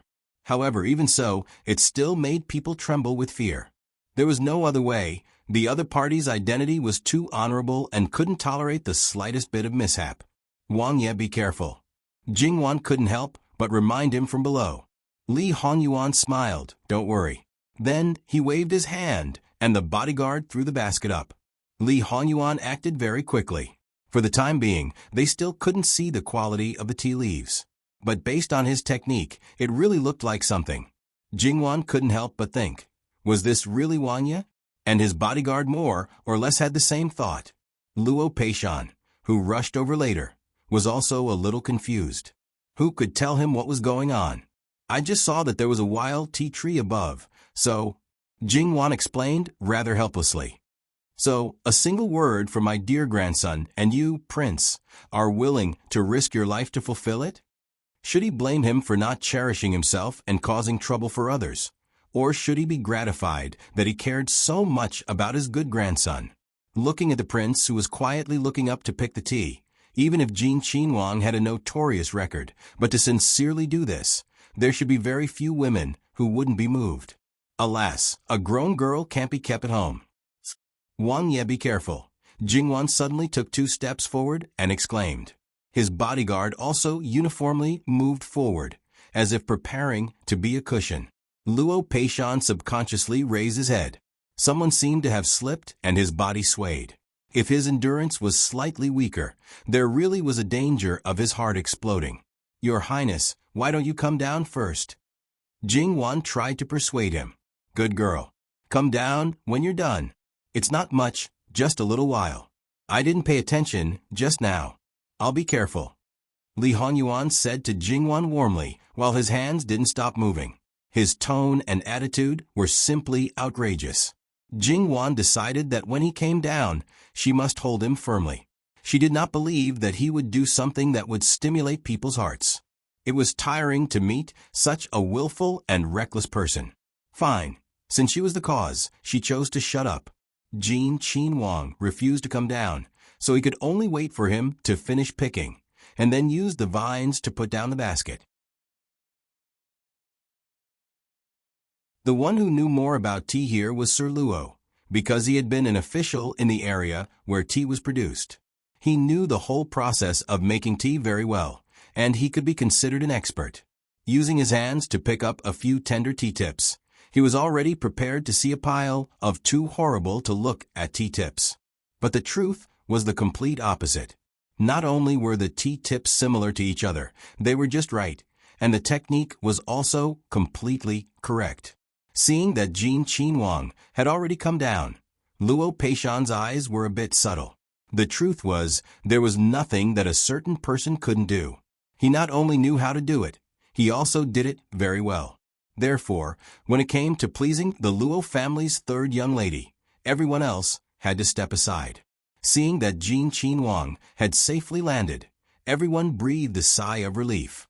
"Your Highness, quickly go wash your hands," Jing Wan said. Li Hongyuan naturally nodded his head in response. Then, Luo Peishan came back to his senses. Looking at his grandson again, his eyes were a bit subtle. How difficult it was to deal with Jin Qin Wang. These people were very clear. Lu Qingdi, as his father, had a headache, but in front of his grandson, he was so obedient and well-behaved. Then one day, would his grandson be able to tie up this living king of hell? Getting rid of the #1 scourge for Qi Yuan, it was truly a cause for celebration. No, Luo Daran hurriedly shook off the thoughts in his mind. Luo Peishan picked up a tea tip and put it in his mouth, chewing it. He could almost conclude that the final product of this wild tea would be comparable to the best tea. Then he looked up at the tea tree, somewhat eager to move. If this tea was cultivated, would there be a new kind of tea? But when he thought about how some things would not be the same if they were changed, he dispelled this idea. After that, Jingwan, as she thought before, pulled Li Hongyuan and didn't let him do anything that specifically challenged people's hearts. But fortunately, after that, at most, it would be climbing the tree. This point, Jingwan felt that even she could do it. With Li Hongyuan's guards, even if Bai Xiao and He Mei wanted to do something, it would be snatched away before they could do it. The two sisters couldn't play properly and expressed their unhappiness. Jingwan, on the other hand, felt like she was watching a play. "Wangya, these guards of yours don't seem to be right, ah." Their vigor was a bit excessive, ah. Small things like sesame seeds, they would scramble to do it. There was even a tendency to fight. Li Hongyuan, on the other hand, was very leisurely. A grown man can't be kept at home. If he stays, he stays, he stays, and if he stays, he will become an enemy. Jingwan stumbled and almost fell. She looked strangely at Li Hongyuan. A certain person even nodded, as if he was serious. Jingwan really wanted to say, "Wangya, you're nodding carelessly. Do you really understand what I mean?" However, when she looked at the guards who were almost petrified because of Li Hongyuan's words, she suddenly felt that these guards of Prince Jin were really miserable. Then, she inexplicably followed Li Hongyuan's words and looked at Bai Xiao and He Mei. She had 2 beautiful maids, and there were a few others who didn't come with her. If there were no accidents, she would get married after her coming-of-age ceremony next year. It was not that the Luo family didn't want to keep her, but a certain prince had already become a young man. Before that, only Qing Zhu would get married. Moreover, if he didn't like anyone, Qing Zhu would also be part of the dowry. In fact, it was a good choice for the mistress's dowry maid to marry her husband's capable men. For the mistress, it was also one of the ways to gain a firm foothold. However, as the prince's guards, most of them were of good birth. Would they marry a maid who was born a slave? Qi Yuan also clearly stated that people of good birth and low birth were not allowed to marry. Even if their slave status was removed before they got married, they would still be looked down upon most of the time. Isn't it a good match for you to marry your personal maid to one of my subordinates? Wangya is joking. Li Hongyuan smiled noncommittally. This group of people under him, if he really let them marry the people around Wanwan, he was afraid that they would fight over it. Which one of them didn't know that Jing Wan treated the people around her well? When Wan Wan entered Jin Qinhuang Fu, she was the one who held the absolute power. TSK, not to mention the head maidservants who served close to her. Even the second and third-ranked maidservants would fight to marry her. Of course, those people wouldn't be those close to him, fighting over her. In such a big Jin Qinhuang Fu, there were hundreds of servants. There are too many monks, and too little gruel. Be smart, don't say that I, as your master, didn't give you a chance. The group of guards looked at each other in dismay. Then, what their master meant was right? Thus, after that, Bai Xiao and Hei Mei's sides were not quiet anymore. Jingwan's mouth couldn't help but twitch. Were these really the group of guards with a poker face? They were clearly amusing people who were trying to curry favor. Okay? Jingwan actually wanted to say, "Why didn't you learn a few moves in front of your master?" Wangya, the maids by my side are also young and fair ladies. Don't worry. They know what they are doing and won't do anything overboard. Now they are all on the same side, so they won't damage their reputation and won't implicate you. Luo Daran suddenly snorted, like master, like subordinate. They are of the same origin. Li Honyuan was very thick-skinned. Ben Wang's subordinates act like outsiders, so Ben Wang doesn't need to mingle. Speaking of which, Lord Luo was originally quite happy, but ever since a certain someone appeared, he felt that it was incomparably painful to the eyes. Even if that certain someone did not do anything to his good grandson, at his age, he still felt embarrassed, and this was with him. Then, without the Luo family's elders, how much would his good grandson be bullied? Jingwan was embarrassed.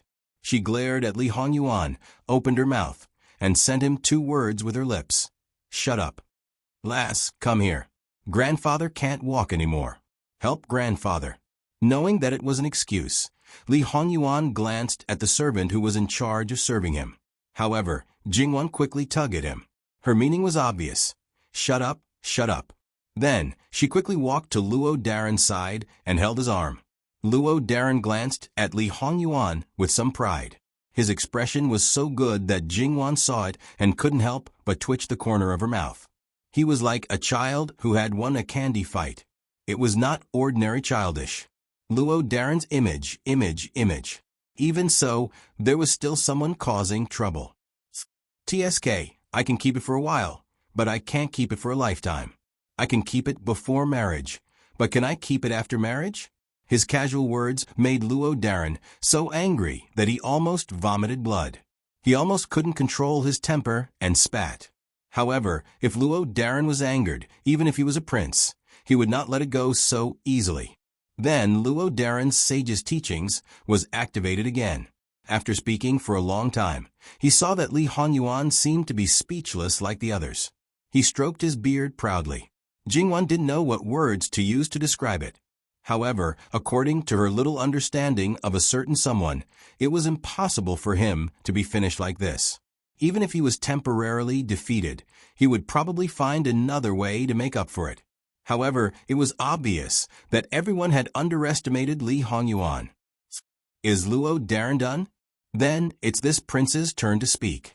Thus, in the same way as Luo Daran, he cited the classics, the words of the ancient sages, and added his own fallacies. It was a long and eloquent speech without any repetition. Whatever Luo Peishan reprimanded him just now, he returned it 3 times over. Those who didn't know would think that he was a famous scholar, or the very young, handsome, and confident kind. You. Luo Daran pointed at him with a trembling finger. This bastard hit it too well. It was fine if he was scheming, but his knowledge was also so good. How could he let others live? Digression. https://www.bicken.com/11/11807/6653183. HTML chapter error. Click here to report. No registration required. We will deal with it as soon as possible. After reporting, please wait patiently and refresh the page. Please remember the domain name of this book, www.bicken.com. Com mobile version, reading website, mbicken.com.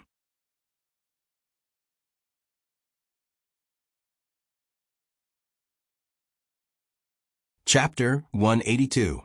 Jin Qinhuang expressed that if he didn't want people to live, there really weren't many who could survive. The defeated Luo Daran was a bit dejected and didn't want to continue moving forward. Looking at Jin Qinhuang's group, he was annoyed. In any case, they had been out for a long time, so they might as well return home.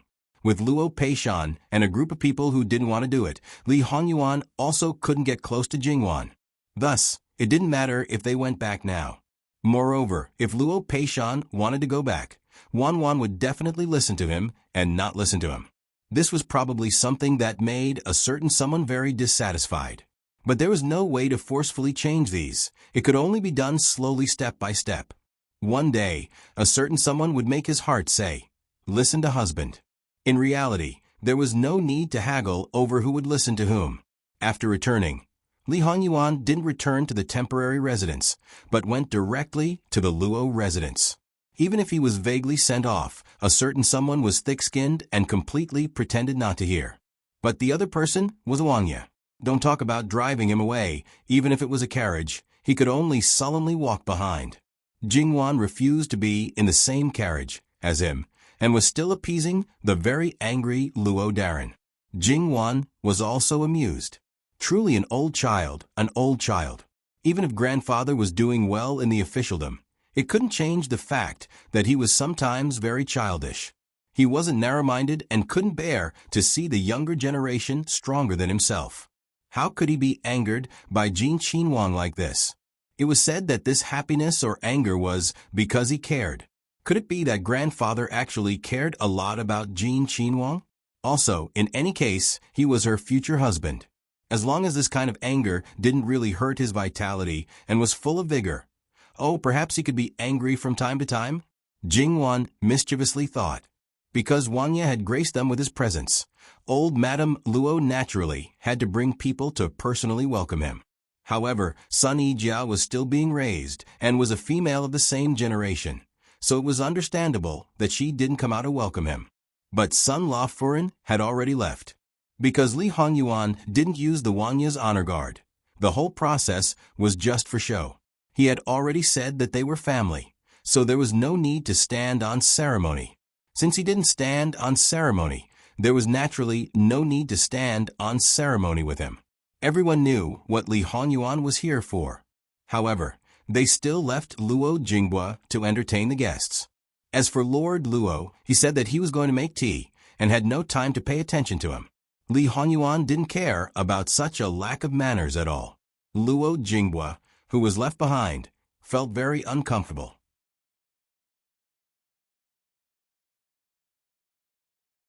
This person's target was obviously his little sister and completely ignored him. He really wanted to slip away, but as an elder brother, he couldn't feel at ease leaving his little sister alone with a living hell. Thus, he could only brace himself and endure. However, the more he sat, the more awkward it became. Not to mention that Jin Wang Ye didn't even give him a single glance. From beginning to end, that gaze was on Jingwan's body, gentle and affectionate. It made him, who was already married, feel unbearable. Luo Jinghua even had a feeling that if Jin Wang Ye didn't admire his little sister, he would rather die. Although, as an elder brother, it was natural for anyone to admire their little sister. But when this person changed to Jin Wang Ye, it was still a bit unreal. Jingwan saw that her elder brother was clearly sitting on pins and needles, but still refused to leave. She was also helpless. Third brother, go and see sister-in-law. There were so many people here, Jin Wang Ye couldn't possibly do anything to her. Luo Jinghua was about to sternly refuse. Wang Ye was a guest. How could he neglect him? Third brother, go. Not to mention that you didn't neglect him. It was that he didn't pay attention to you at all. Then, Wang Ye finally gave Luo Jinghua a look, still not leaving. Luo Jinghua silently got up and left. Seeing that Luo Jinghua seemed to have suffered a blow, Sun Yijiao was quite surprised. What happened? Luo Jinghua showed a hopeless expression and shook his head. Sun Yijiao raised an eyebrow. Jin Wang Ye already left. No. Sun Yijiao's eyes turned. At Wan Mimi's place. Luo Jinghua glanced at her and didn't say anything. However, Sun Yijia understood his gaze. Don't ask, don't want to say. If he didn't want to say, then all the more she had to ask. She was bored right now. Her brows wrinkled, showing a worried expression. Could it be that something happened? Of course it's nothing. What could happen? But Jinghua, it's clearly written on your face that something happened. If you don't say, wouldn't it make me more worried? She was currently avoiding worrying, anxious, angry, and other emotions that would harm her body. Don't think too much, I'll tell you. Sun Yijia immediately showed a bright and beautiful smile. How could Luo Jinghua not understand? She was sure that he would do whatever she wanted. He was completely at his wit's end now, but there was one more person. Actually, it's really nothing. Luo Jinghua just told her about his future brother-in-law's attitude towards his younger sister. And he only stated it from an objective point of view. There was no emotion at all. After Sun Yijia finished listening, she was silent for a moment, then suddenly laughed. Isn't that a good thing? In the past, when Jin Wangya doted on someone, it would always cause an uproar. But now, even if he gets close to Wan Mimi, it's in private. Those who know are his own people, so he doesn't have to worry about ruining Wan Mimi's reputation. Wan Mimi is married and will be the Zhengfei. To be able to obtain Jin Wangya's affection, it's naturally far better than his indifference and even disgust. You're right. I just can't stand that feeling of being completely unnecessary. Sun Yijia looked at him teasingly. If you can't stand it, why didn't you leave earlier? You're still worried that Wan Mimi will be bullied? This is the Luo family's temporary residence, and there are so many people serving here. So, you're asking for it. Luo Jinghua was speechless. Wasn't he asking for it? He clearly knew that he wasn't welcome, yet he insisted on being a hindrance. Didn't he see that his grandfather, the head of the family, had already slipped away? No matter what, he didn't have the qualifications to entertain the Wangya. Now that he thought about it, his grandfather wanted him to stay. It wasn't to let him entertain guests at all, but more to cause trouble for Jin Wangya. Grandfather Darren, you clearly know that it's a pit that you don't want to step into, but you shouldn't push your own grandson inside. In the end, Li Honyuan wouldn't let Jingwan lose face in front of the servants. So even if his heart was extremely eager, his words and actions always restrained themselves and abided by etiquette. Sometimes, he still felt that the days were passing too slowly. Thus, after the meal in the Luo family, Li Honyuan returned to his own residence. That's right, he didn't live in the temporary residence. Among the princes, only he had his own courtyard in the temporary residence, and his own residence outside the temporary residence. These two places were naturally properly taken care of. Outside the gate of the residence, there was a carriage parked. Although there was no sign, but the subordinates still recognized it at a glance. It was the Ruan family's carriage. Li Honyuan heard this from inside the carriage, but his eyelids didn't even lift. There was no need for him to say it. The subordinates already knew what to do. After all, this was the Wangya's residence. It wasn't a place where any random cat or dog could stay. Just as they were about to drive them away, the person in the carriage had already come down and walked straight towards Li Hongyuan's carriage. Obviously, it was a woman wearing a veil, but she carried a baleful aura that made Li Hongyuan's bodyguards somewhat fearful. They looked at each other in dismay. This Ruan family's woman wasn't crazy, but instead, she was like a malicious spirit preparing for revenge.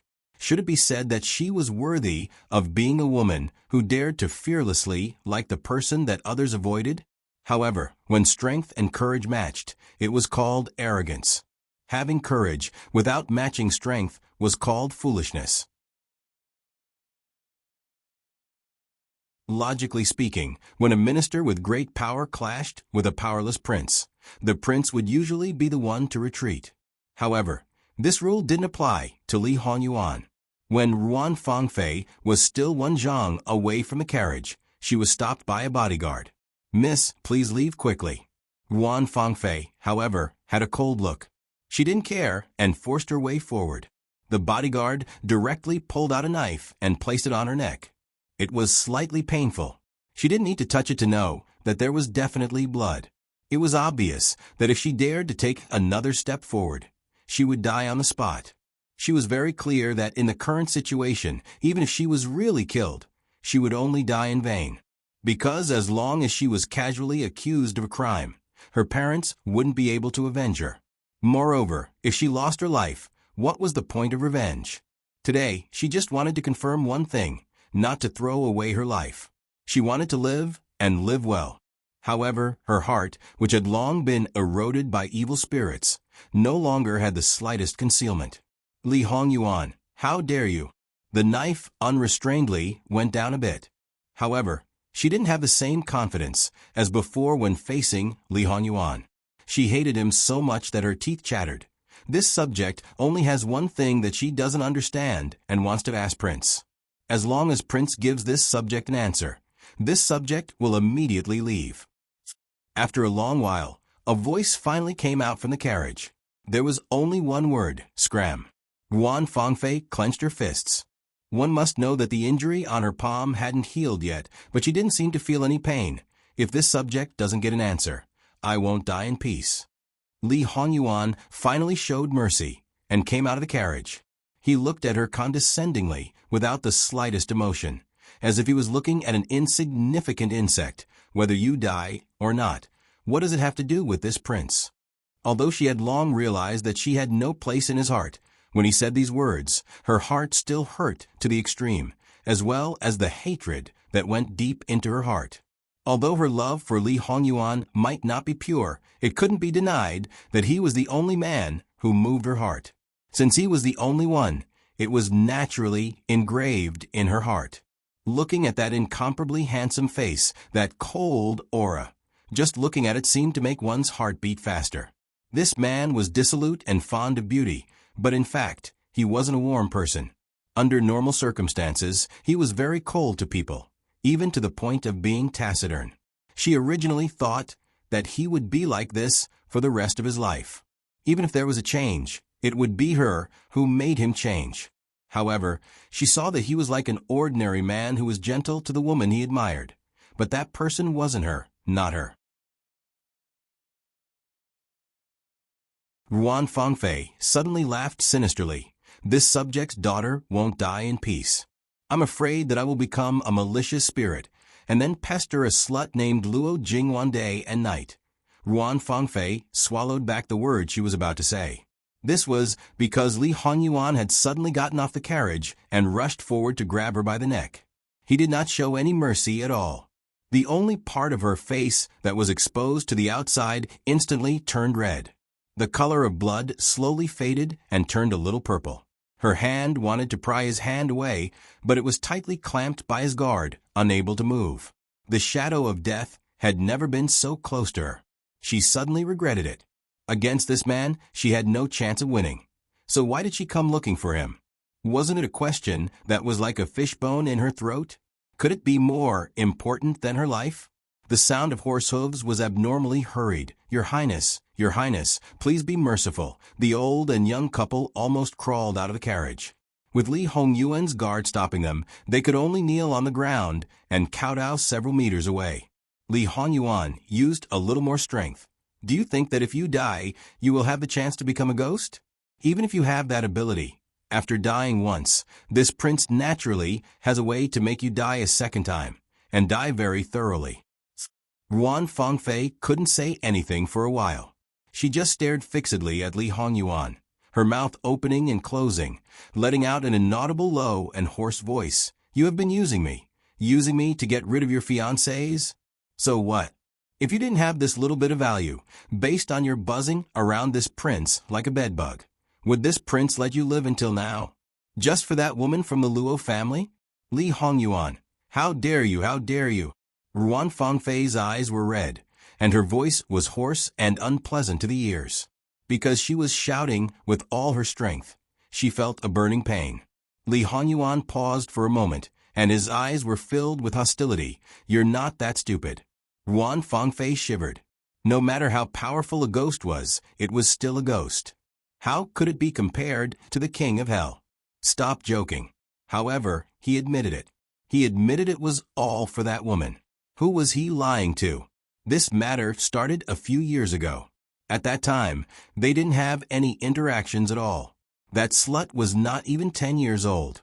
If you don't like those women, just say it. If you don't want to marry them, just say it.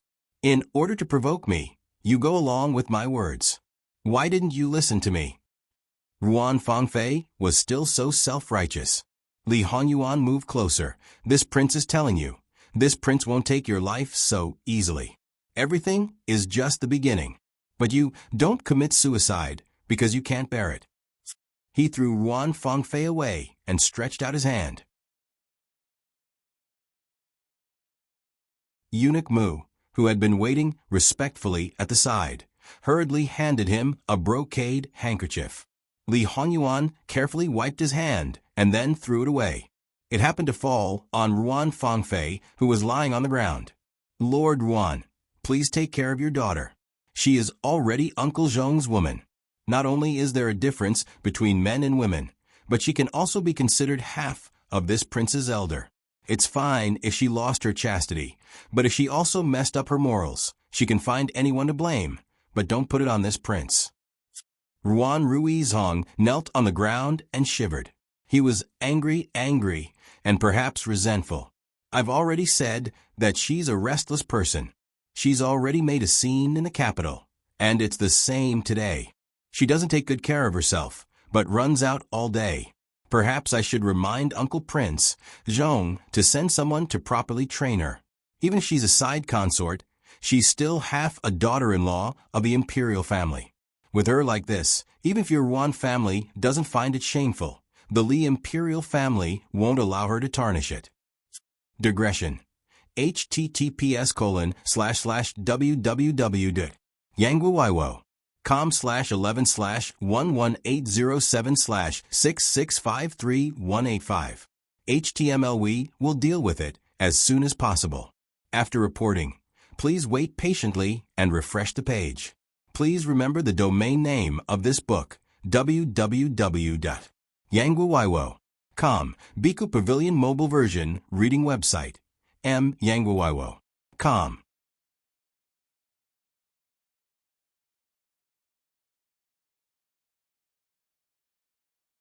Chapter 183. Li Hongyuan flicked his sleeves and entered the door. The door closed with a bang. Then his carriage was also taken away. Madame Ruan quickly went forward and helped Ruan Fangfei up. However, someone was cruel and unscrupulous. She directly slapped her mother's hand away and struggled to get up. Perhaps some people felt that she had been deeply hurt.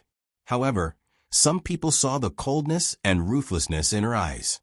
There was also a strong hatred that could not be dissolved, not only towards Li Hongyuan, but also towards her parents. She hated them for being unable to protect her, let alone avenge her. Ruan Rue, who stood up a step later, held his breath. His daughter had been humiliated like this. It was natural for her to hate.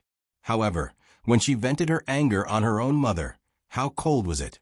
When he thought of the suffering she had suffered, he felt extremely distressed. However, when he saw the people around him pointing and thought of the other children and grandchildren's complaints, it caused the whole family to be restless.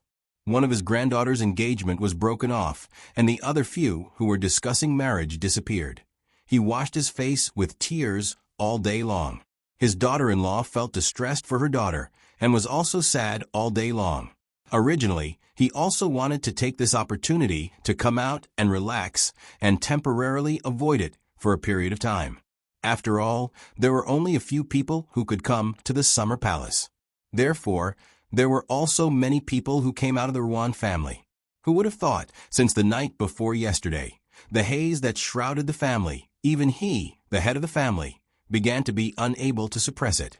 Before coming out, his eldest daughter-in-law led his daughter-in-law and even disregarded their status and requested to separate from the family. Just because of Ruan Fangfei, as the daughter-in-law and granddaughter-in-law of the Ruan family, they were not even welcomed by their maternal family. The meaning was very clear. Don't bring the child back, lest she lead the maternal family astray.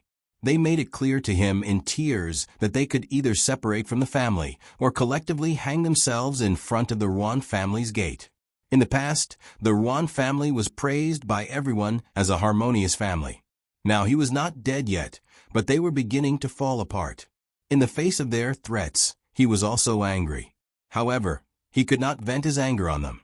When the atmosphere was stiff, a servant came to report that Ruan Fangfei had been out for more than 2 hours. Because she had not returned, they were really worried that something had happened to her. They had no choice but to brace themselves to report. At that time, what they said, she was not in good health, yet she still ran around everywhere. This was the reason why she had caused so much trouble. Outsiders said that she was not content with her family. What was wrong with that? At this time, she still went to find a man. Ruan Ruizhong naturally knew what the following words were. For the first time, he revealed such a frightening gaze. That daughter-in-law swallowed her words back. However, when she met his gaze, she was not afraid. She even revealed a mocking smile with resentment. If one paid a little attention, there was more than one who had this kind of gaze. For the first time, he realized that in this family, perhaps it was not as harmonious as he thought. The whole family, big and small, did not respect his stepwife as much as he thought. They loved his youngest daughter. The hatred in their eyes was not formed overnight. If they really held her in the palm of their hands after the incident, they would not be so cold as to put all the blame on her. Even if it was only jealousy of Fang Fei's favor, it would not be just hatred at this time. Ruan Ruizhong was not stupid. The seeds of resentment had been buried long ago. It was only because of this incident that it burst out. Was it that the Ruan family's backyard was similar to other families?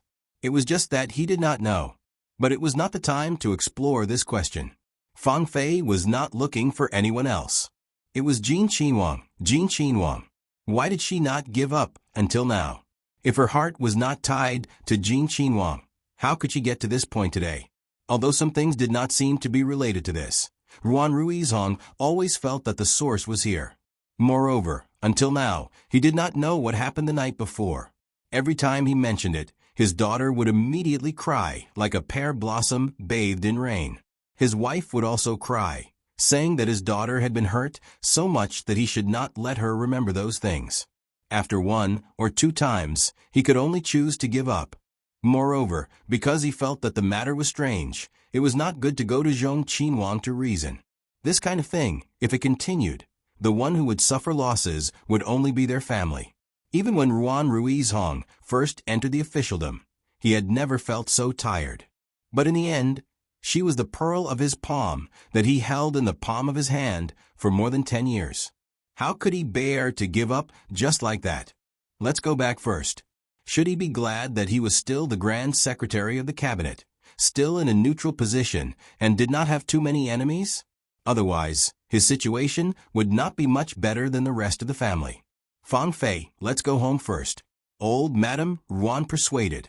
Ruan Fangfei still avoided her hand. Looking at her parents' gaze, it was like looking at an enemy. Why care about me? Wouldn't it be better to let me die? Ruan Ruizhong suddenly burned with anger and directly slapped. Since you want to die, then go die. When this person slapped and said those ruthless words, and then saw the other party covering his face with an expression of disbelief, he seemed to realize what he had done in hindsight. His hand trembled. His lips squirmed. The scene was silent for a few breaths. Suddenly, he flicked his sleeves and left. Ruan Ruizhong was a qualified scholar official. He would dote on his wife and daughter.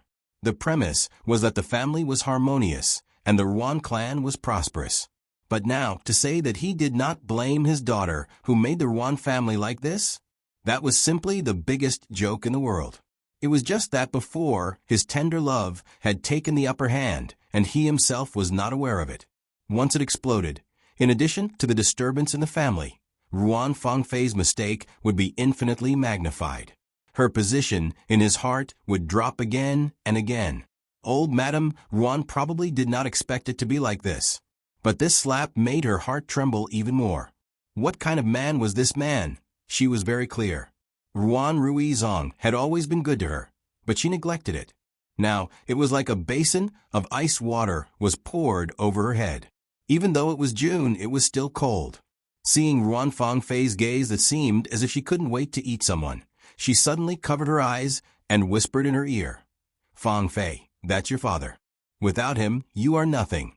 Without his protection, don't even talk about Jin Qin Wang humiliating you. Any random cat or dog can trample on you. It's true that you are his beloved daughter, but compared to the entire Ruan family, you are nothing." Ruan Fangfei pulled away her mother's hand.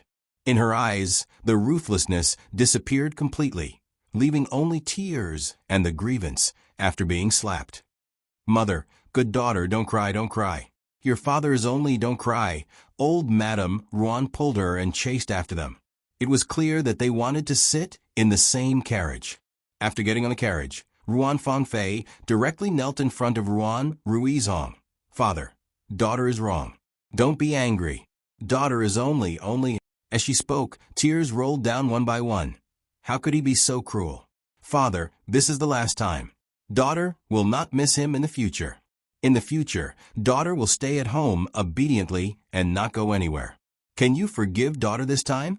It doesn't matter if you don't forgive. Just don't be angry and don't hurt your body. Father, father." Originally, he already regretted that slap. Seeing her like this, his heart naturally softened.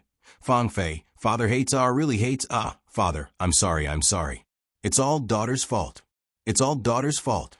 Regardless of what happened here, after Li Hongyuan entered the courtyard, Mu Gonggong, who could not go out with him this time, quickly served tea. When Li Hongyuan drank the tea, "Master, the person has returned. Let me have a look." Mu Gonggong paused. "Master, how can you not look at such a filthy thing?" Yes. The person who came back was naturally the person who stayed in the village to deal with the aftermath. And the thing he brought back was naturally the head of some people. It was not the head of an important person. Li Hongyuan wanted to see it purely because he was very bored. In order to be convenient to carry, each head was put in a medium-sized box. Mu Gonggong resisted the nausea.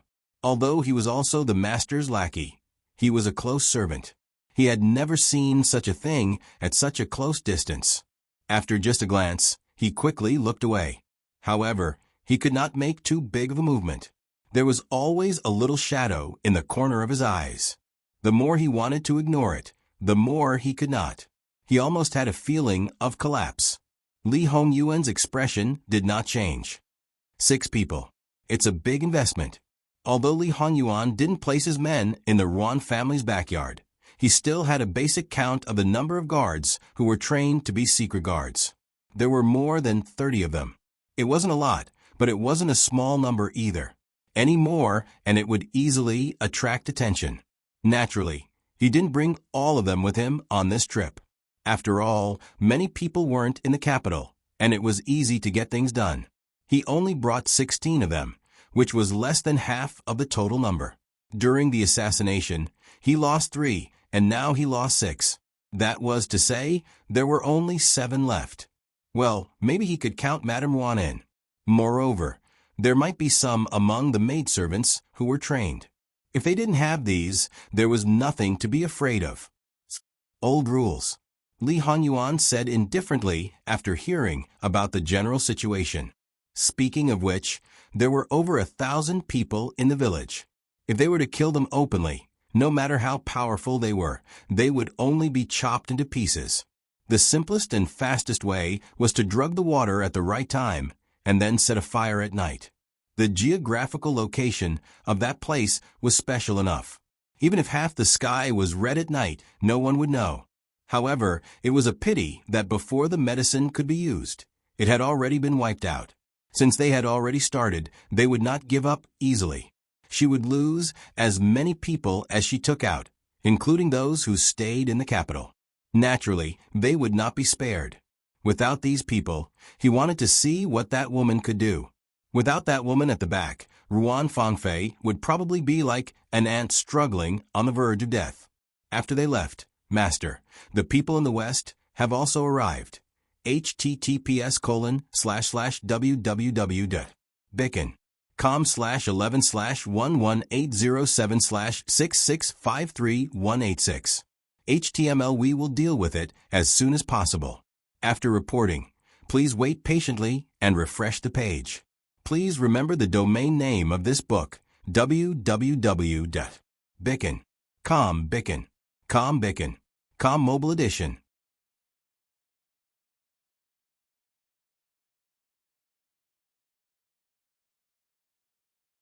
Chapter 184. With Li Hongyuan's order, the man was quickly brought over. The man, who was tied behind his back, was blindfolded. He had probably been washed before, so his clothes were clean and tidy. Although he did not take good care of himself, even without looking at his eyes, it was obvious that he was a little dispirited. However, it could still be seen that Zhang Xiang was handsome. Even though he was thin, there was a hint of strength in him. His leg was kicked, and he knelt on the ground with a thud. The man did not resist. Instead, he felt a sense of relief, as if he had finally met his target. He was caught for no reason, and then it could be said that he did not know whether it was day or night. It could be said that the horse did not stop all the way. At first, he roughly estimated the direction, the distance he traveled every day, and thought about who wanted to catch him and why. However, he was thrown on the back of a horse like a sack of goods. He was not young to begin with, so he could not bear such torment. Besides that, those people did not do anything to him, so he was too lazy to think so much. However, the target was still so far away, which was beyond his expectations. The black cloth in front of his eyes was removed. Because it was indoors, the light was not strong. Although he felt uncomfortable, it did not last for long. Then, he finally saw the man sitting on the main seat a few steps away. Then he was stunned. Although he was sitting casually, he reflected his grace and nobility from head to toe. He seemed to be emotionless, but he had a dignified aura. Even if he was only dressed in linen, no one would think that he was an ordinary person. However, what really made the man stunned was not this, but that face. He thought that he had forgotten it. But when he saw that similar face, he realized that not only did he not forget it, but it was more like an indelible mark was carved by a knife day after day. Hua. After being stunned, the man seemed to have broken down. He repeated this name repeatedly, and tears fell like rain. The more he cried, the fiercer he became. He even looked like he was about to burst into tears. His body could not support it, so he bent down and pressed his forehead against the ground. Li Hongyuan narrowed his eyes slightly. It seemed that his previous guess was wrong. He knew that Momo was his birth mother's nickname. This nickname was usually used by people who were very close to each other, such as elders to juniors or between husband and wife. This man's reaction didn't seem like a blood relative. Although he had never heard anyone say it, Li Hongyuan knew that his appearance was more like his birth mother's. However, ever since he had grown up and gotten rid of his androgynous appearance, no one had ever said that he looked like a woman. His face was not feminine at all. It was a novel experience to hear someone shout a woman's name at him. However, it was a little annoying to hear a man howling like this. Li Hongyuan waved his hand, and the man was carried out. Not long after, he was brought back. He had stopped crying, but from his chest up, everything was wet. It was obvious what had happened to him just now. He was forced to kneel on the ground again, but he couldn't help but stare at Li Hongyuan in a daze. Those who didn't know would think that this man was fond of Nanfeng and dared to have designs on Jin Qinhuang. Li Hongyuan chuckled. The man woke up as if he was struck by lightning. This person was obviously still the same person. Even his sitting posture hadn't changed, but the feeling that he gave people was different. The power that made people unable to breathe, the thing that was similar to his memory, was smashed to pieces. Terrifying, shocking, it made people tremble in fear. Li Hongyuan gently tapped on the armrest of the chair. It seems that you're awake. The man's heart was complicated. His lips moved, as if he wanted to say something, but not a word came out. You should know who Ben Wang is. If he really cared about his birth mother, there was no reason not to know her son. 6th Imperial Son, Qinhuang, title Jin. The man slowly spat out 9 words. Li Hongyuan nodded. Then tell me who you are. Wang Ye did not hesitate to invite this commoner from thousands of miles away. But you don't know who this commoner is? The man suppressed all the emotions in his eyes and became calm, with a "who are you trying to deceive" look. Li Hongyuan's mood at this time could be considered good and didn't do anything. Not only that, he appeared particularly honest. "I really don't know. I thought it was someone from the Pei family." With Li Hongyuan's change of face, the man really couldn't figure out his true temperament in a short time. However, he didn't know what he was thinking. This commoner's surname is Min, given name Yuhan, the present Imperial Gui Fei's ex-fiancé. Full of malice. As if they heard something incredible, some of the people listening had numb expressions. Unfortunately, Li Hongyuan didn't have any reaction. A little disappointment flashed through the man's eyes. When the present Qinhuang was a Qinhuang, he went to Jiangnan on a mission and fell in love with the daughter of the Pei family. The relationship between the Li royal family and the Pei family has never improved. In addition, the legitimate daughter of the Li royal family is not a concubine, but this woman insisted on having her own way. She would rather exterminate the family to choose her lover. Nonsense. The man's liver and guts were torn apart, and his eyes were red. He's just a lecher who uses his power to bully others and kidnaps women. Wan and I were childhood sweethearts, and we were just a few days away from getting married, just a few days. That despicable and shameless villain used the Pei family and the Min family to blackmail her. Wan was kind and couldn't bear to see the two families suffer, so she gave herself up and gave herself to that villain. She was clearly the legitimate daughter of a noble family and couldn't be more honorable, but she had the reputation of being exterminated from the family. Then, without a name or surname, she entered the capital alone and entered that cannibalistic place. Don't listen to Min Yuhan's mournful words. In fact, Li Hongyuan didn't feel anything. Not to mention that when he was born, his mother was already dead. So he didn't have any feelings. Even if his old man kidnapped someone, he didn't feel that it was wrong.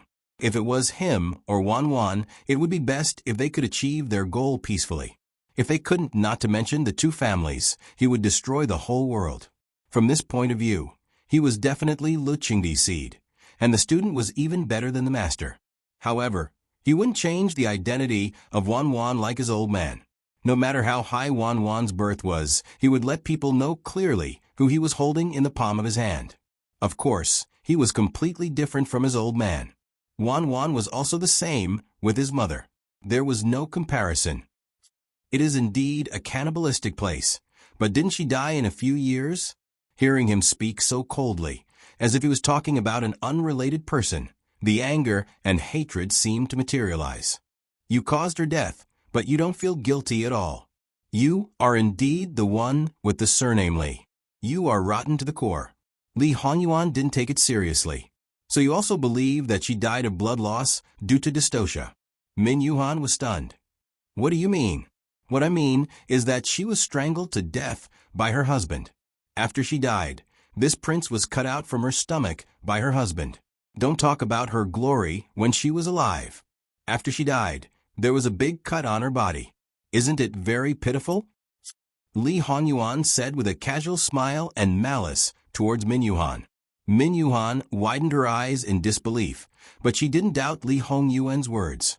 Her heart was about to explode. Why? Since he tried so hard to get her, why didn't he cherish her? Why didn't he dote on her and protect her? Why did he kill her with his own hands? Why? He originally thought that at least she was living a good life. Then, even if he was in heart-wrenching pain, he would at least have a little peace of mind. She didn't have a noble status, but she was already an imperial noble consort. After she passed away, her son was greatly favored. He thought that these were all evidence of her good, but it turned out that, why? It's probably because of you. Min Yuhan felt as if he had been struck by lightning. Lu Qingdi snatched her, so he naturally knew of your existence. And according to what you said, you were in love with each other. Do you think that Lu Qingdi didn't have any grudges in his heart? The harem is a place where there are a lot of disturbances. Once you are caught, you will most likely lose your life. In her previous life, she heard from imperial consort Su that it seemed that something that shouldn't have appeared by his mother's side had caused his father to be especially suspicious.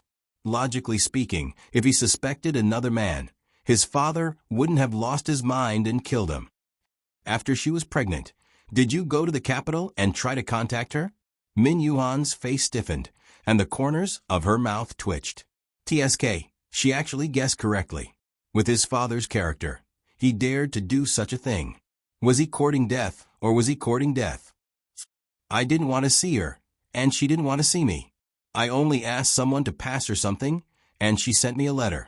She told me that she was very good and asked me to find a good girl to start a family with. Then she asked me to leave the capital and never go back. Min Yuhan seemed to have lost her soul as she muttered. In the end, was I the one who harmed her? Was I the one who harmed her? Harem was easy to say, but it was also difficult to say the least. It depended on the person and the situation. His mother's situation was absolutely impossible. It seemed that his father had never suspected his mother of being unfaithful. It was just that he had treated her with all his heart for a few years. In the end, she still had another man in her heart. 9 out of 10 men would probably explode. It was very common for someone to fan the flames and do something irrational in a moment of impulse. https://www.bicken.com/11/11807/6653187. HTML. We will deal with it as soon as possible.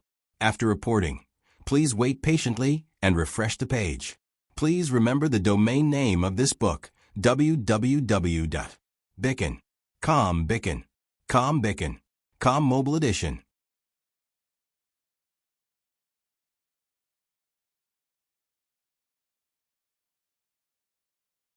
Chapter 185. Li Hongyuan saw that his soul seemed to have left his body, and his vitality seemed to be leaving his body little by little. Even if he were to say that he would die here, it probably wouldn't be a strange thing. However, these were not within the scope of Li Hongyuan's consideration. About the western border of Qiyuan, what do you have to say? This sentence pulled Min Yuhan back from his out-of-body state. The way he looked at Li Hongyuan changed. This commoner doesn't understand what Wang Ye is talking about. Until this question, he didn't understand the intention of this Jin Qin Wang to invite him. Even if it was to pull out some unknown competition, it would only be an accident and not the original purpose. But now he vaguely understood. However, because he vaguely understood, he couldn't help but break out in a cold sweat. It doesn't matter if you don't understand. Since you have already said your origin, there will always be people who understand. At the very least, there is Jiangnan's #1 family, Pei clan. There are tens of thousands of people in the clan. Adding in the marriage and other messy relationships, such as teachers and students, the number of people is at least 100,000. With so many people, there will always be a few who understand. At worst, Ben Wang will just spend some time and ask them one by one. Tell me, should Ben Wang start from the core of Min clan and Pei clan, or should I start from the periphery? Min Yuhan's eyes were about to split open. He suddenly got up and rushed towards Li Hongyuan. Not to mention the fact that this middle-aged man with his hands tied and his body didn't look very good. What kind of threat could he pose to Li Hongyuan? And the others who stayed at the side were especially vegetarians. If they let such a person get close to master, they don't need to mingle. However, with just one step, he was subdued in an instant. His entire upper body was pressed to the ground, and his head was ruthlessly stepped on.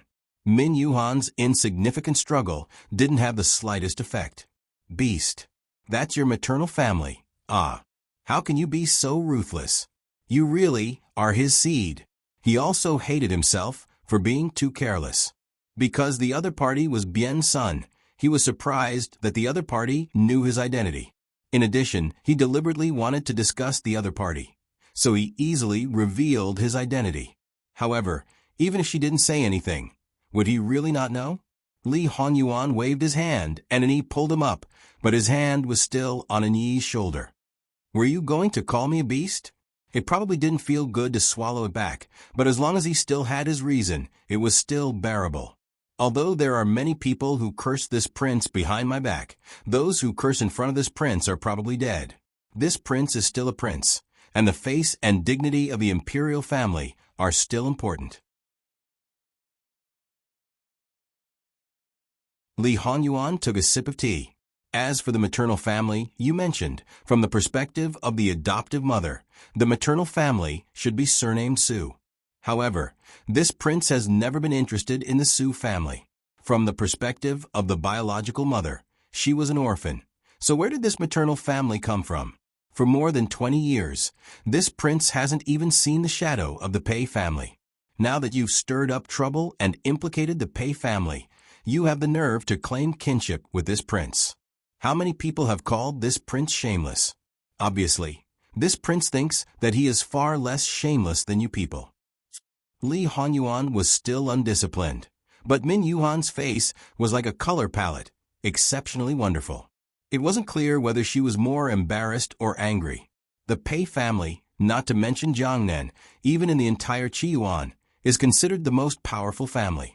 Even if no one enters the imperial court as an official, they have the imperial edict of Taizu. Unless the Pei family commits a great crime of rebellion, the Li imperial family can't make things difficult for the Pei family. The Min family can't compare, but they are also entangled. How can it be so easy to remove them? Back then, Imperial Father used your two families as a threat, but that was a joke. You were really tough to the end. At that time, he was only a prince. So what? Can he really uproot both of your clans? If he did it properly, he could even push all the aristocratic families to the opposite side of him. At that time, not to mention dealing with your two families, it is possible to demote him to a commoner, or even remove him from a family. She said that she didn't want the two families to suffer and was willing to give herself to you. If you didn't allow it, could she have run away on her own? In the end, she was just a person who could be casually abandoned. It was fine to announce her sudden death to the public, but in order to show your so-called loyalty, you resolutely refused to have anything to do with the Li imperial family. You removed a dead person from the family and cut off her connection with the Pei family. It's enough that you pretended to be benevolent to this extent. You were afraid that outsiders wouldn't know that there was something fishy going on. What do you know? You can't do it openly, but you can't do it secretly? Who doesn't know how to put up a front? Even if he was only a prince at that time, he had an emperor as his father. You people in the imperial family are better at venting your anger, aren't you? The Pei family has the so-called protective talisman. My Min family doesn't. Since that's the case, you also agree with what she did in your heart. In your heart, the Min family is more important than her. Who are you trying to show by pretending to be deeply in love with her? Li Hongyuan suddenly became angry, and the teacup in his hand was thrown out.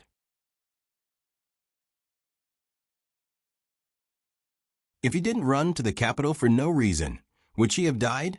If she didn't die, would this prince be born as a devil and be deprived of the right to inherit the throne at birth, to the extent that I can only plot in secret? Would it take a lot of effort to marry a woman I like? Li Hongyuan's biological mother didn't die. In his previous life, he would have walked a completely different path. As the saying goes, a son's status depends on his mother. The most basic thing was that his mother was loved by Emperor Lu Qingdi, and there would be a lot of people willing to be loyal to him when he was born. Even Emperor Lu Qingdi would pave the way for his throne. In his life, he probably had nothing to do with Jingwan at all, so he was definitely venting his anger on her. It was really true that the members of the imperial family could vent their anger easily and confidently. However, Min Yuhan seemed to be strangled by someone. Even if he wanted to quibble and deny, he couldn't say a word. His face was ashen. Back then, when Tao Wu left, he was put under house arrest by his family. This house arrest lasted for 3 years. However, other than the initial agony, even though he was still in low spirits, he accepted this fact. It seemed like he was powerless to accept this fact, but in reality, just as Li Hongyuan said, it was only because he had lost the love of his life. From the beginning, he did not feel that his family should risk their lives to keep Tao Wu. For so many years, he had never realized this problem, but now it was exposed. Was he like this? So everything was his fault? Li Hongyuan, who was in a state of rage, didn't directly go forward to kill Min Yuhan. He was considered lucky. However, probably because his current state was too frightening, Min Yuhan didn't fall into a trance for long. Thinking about it, with such a murderous person around, how many people could be completely immersed in their own thoughts without being disturbed? Because he was sober, Min Yuhan finally realized another important point from Li Hongyuan's words: the devil. A prince, born as a devil, lost the most important right of a prince the moment he was born. If there was hatred, he should be the one who should be hated the most. Fortunately, Lu Chengdi didn't go too far and gave him the honor that a prince should have. Otherwise, what kind of life would he be living? Whether he could live until now was a big problem. He was Fu Cheng's child. When he thought of him living such a life, he suddenly felt extremely distressed. Because he knew that it wasn't Li Hongyuan who killed his mother, and the other half of his bloodline came from the enemy who killed his mother. The hatred that he originally had for Li Hongyuan collapsed. At this moment, Min Yuhan was unprecedentedly sober. He had been muddle-headed for so many years, and at this moment he seemed to have finally found his goal. Fu Cheng, I will do my best to help your son get everything he wants. Then, I will look for you.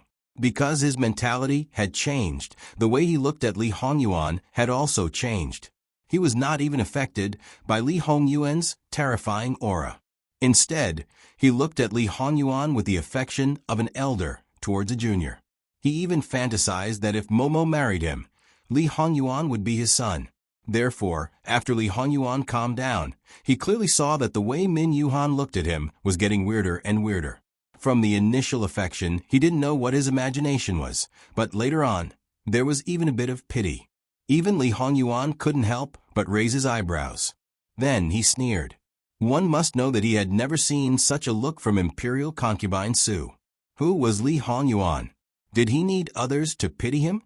To be honest, Li Hongyuan didn't think that he could understand the thoughts of people like Min Yuhan. Originally, he didn't intend to let him live after letting him know something that he shouldn't know. But now, perhaps he could reconsider. Take him away and let him wake up. Just looking at him now was annoying. The ground was quickly cleaned up. Eunuch Mu personally took the initiative. What devil? He didn't hear it at all. Li Hongyuan sat in the same place and seemed to be lost in thought as he looked at a certain place. Min Yuhan was quickly brought back. This time, his hair was wiped and combed again. Not to mention other things, his spirit had returned. The feeling that he gave off was completely different. He even seemed a few years younger. Although the Min family couldn't be compared to the Pei family, it was still a noble family. Min Yuhan was also a direct descendant. Naturally, the education he received was top-notch. He took back the style of an aristocratic family's descendant. Greetings, Your Highness. Although his gaze towards Li Hongyuan was still gentle, it was no longer as gentle as before. Li Hongyuan just looked at him indifferently. However, Min Yuhan automatically told him about the incident at the western border. In fact, there were only some signs of the incident. He happened to encounter it and secretly added fuel to the fire. As for the purpose, naturally, it was to cause trouble for the Li family. It would be good if he could cause internal strife or even overthrow the Qi Yuan. Anyone who was the emperor would be better than the current emperor. Li Hongyuan roughly knew about this matter and didn't need Min Yuhan to elaborate. Thus, he waved his hand and interrupted him.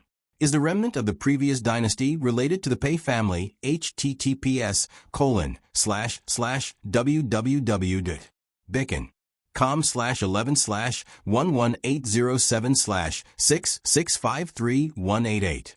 HTML. Please click here to report. Registration is not required. We will deal with it as soon as possible. After reporting, please wait patiently and refresh the page. Please remember the domain name of this book, www.bicken.com. Com mobile version, reading website, mbicken.com.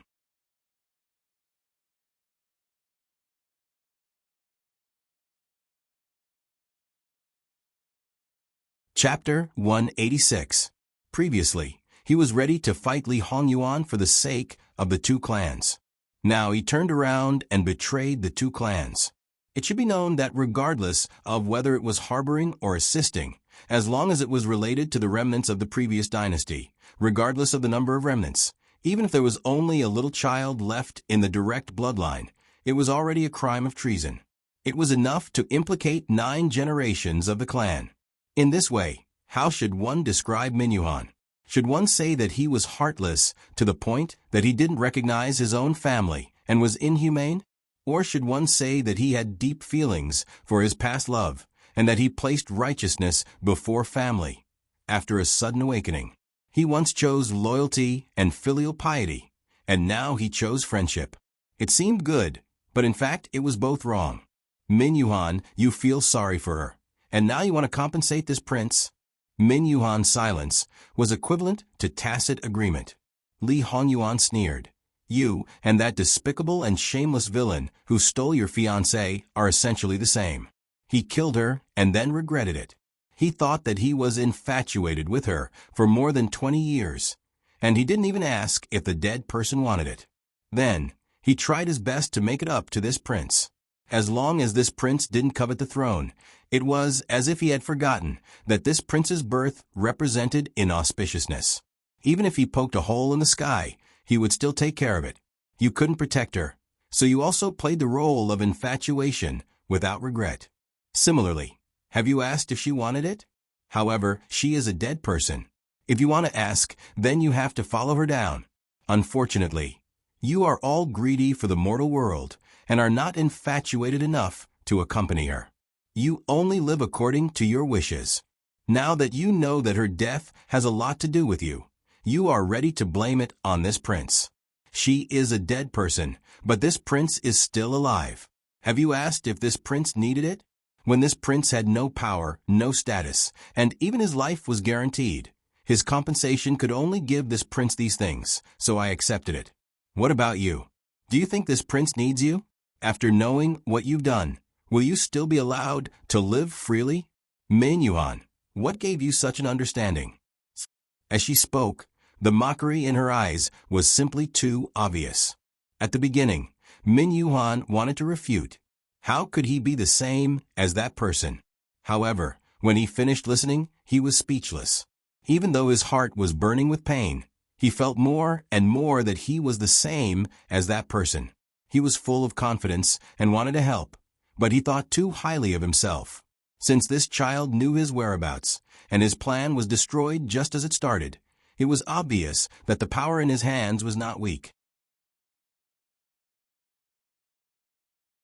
From this short contact, he understood that he was definitely not a kind person. Now that he knew the source, it was only a matter of time before he wanted to investigate the matter of the remnants of the previous dynasty. He looked like a big joke. Minyuhan, who had just regained her energy, was dispirited again. After a moment of silence, she said, "That's good too. I can go see your mother sooner." You don't care about Pei clan and Min clan anymore? I don't care. I can't care. It's not up to me to care. All these years, I have only used the surname of Min. They expected better from me and scolded me for indulging in love all day. I really don't have the heart to do anything. What Minyuhan didn't say was that perhaps the Min and Pei families had a close relationship through marriage for generations. There were many officials in the Min family, but there were very few who reached the 3rd rank and above. Obviously, it was because of the relationship with Pei family that they were suppressed. As for Pei family, as the richest family, it looked like they had a huge network of connections.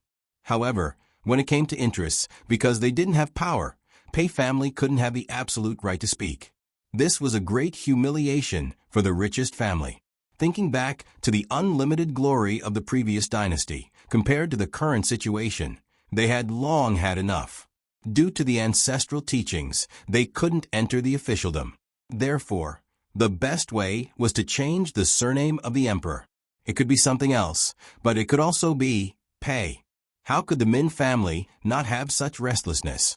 Although Min Yuhan hated Lu Chengdi to the core and wanted to directly overthrow the Li family, after nearly 100 years, the Qi Yuan had already stabilized. Even if it had a great influence in Jiangnan, the people lived and worked in peace and contentment.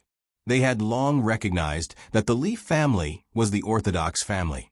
Even if they used the descendant of the previous dynasty as a banner, it was estimated that not many people would follow. Moreover, whether it was the Pei family or the Min family, they basically didn't have any military generals. As the saying goes, if a scholar rebels, it won't succeed in 3 years. The right time, the right place, and the right people were all not on the same page. But in reality, there were many people in the two families who had such ambitions. If this continued, they would be finished sooner or later.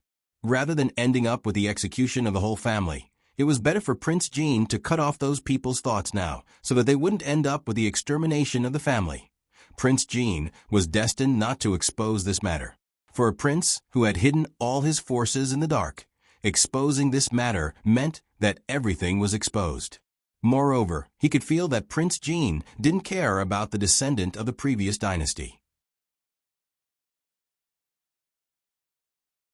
It wasn't even contempt. It was as if he didn't put them in his eyes.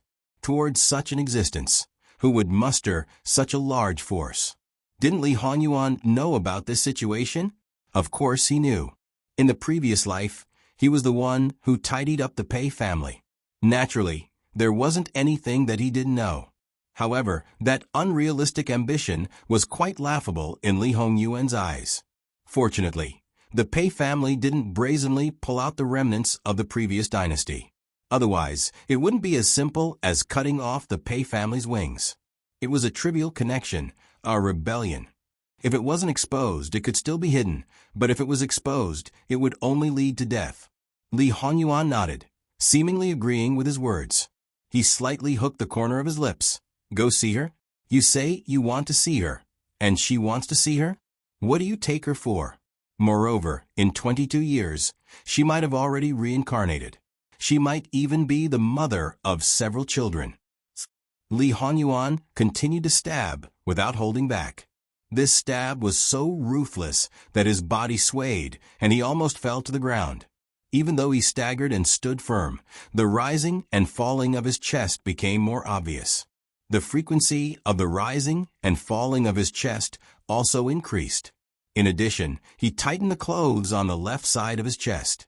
Blue veins protruded from the back of his hand. All of these indicated that he was in a terrible state. Even so, Li Hongyuan still hooked the corner of his lips. There was no warmth in his eyes. He was calm and unruffled. The bystanders couldn't help but feel pity for Min Yuhan. Falling into the hands of the master, she could only admit that she was unlucky and had to face physical and mental hardships. As for whether she would be unable to bear it and die, if she really died, she should feel lucky. Perhaps it was because he had long been accustomed to this kind of scene. No matter what he thought in his heart, his face didn't show a trace of it. Not only that, he could also ensure that he could listen to the master's orders at any time and wouldn't make a mistake because of being distracted. With such a poor ability to bear it, Li Hongyuan lost interest.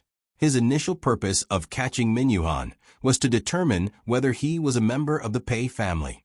His goal was achieved, and he even gained additional benefits. That was it. And send him away. Annoying. Yes.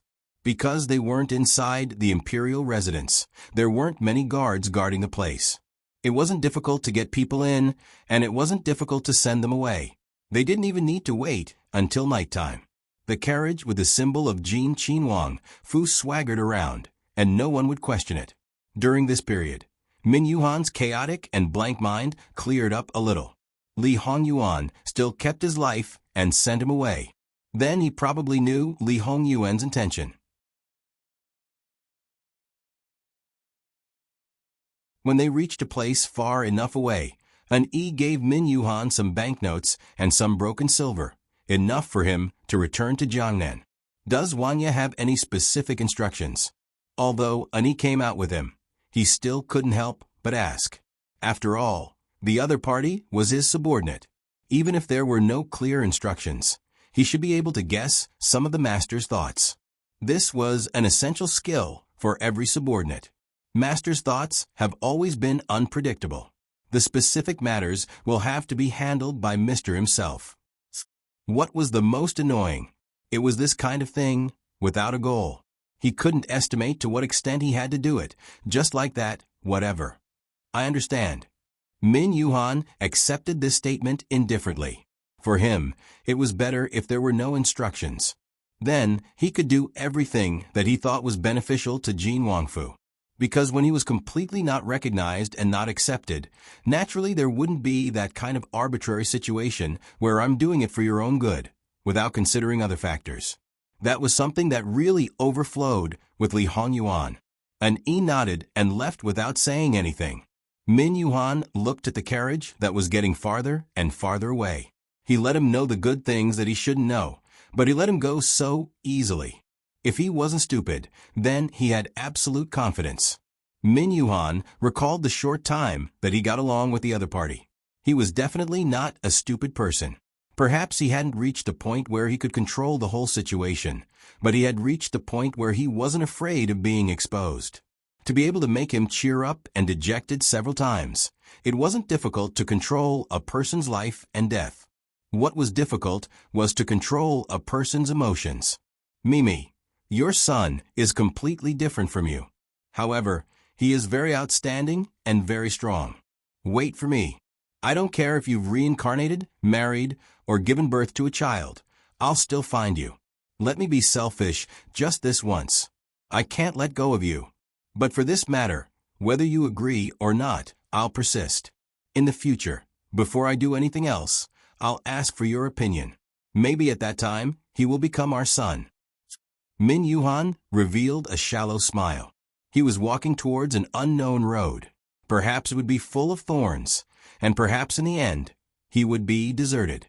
But it didn't matter. He didn't care anymore. Li Hongyuan dealt with the information gathered from other places and seemed a little bored. Immediately send the things to the Ruan family. Yes. Shouldn't sending heads be done at night? It was broad daylight. Did Master not find it troublesome?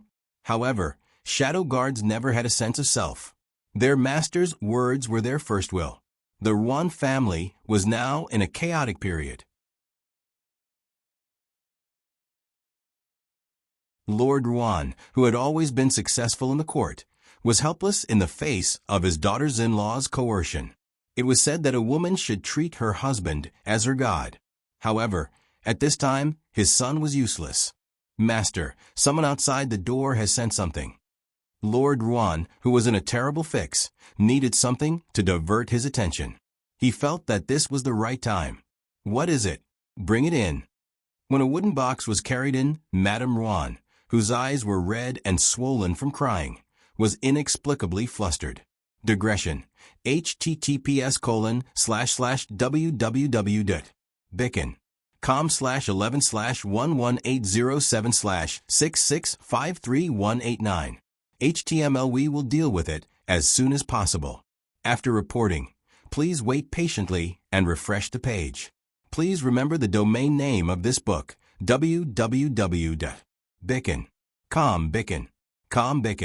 Com mobile version reading website, mbicken.com. You're tuning in to the Echo Reads YouTube channel. Don't forget to subscribe and join us on this journey to catch the most captivating stories.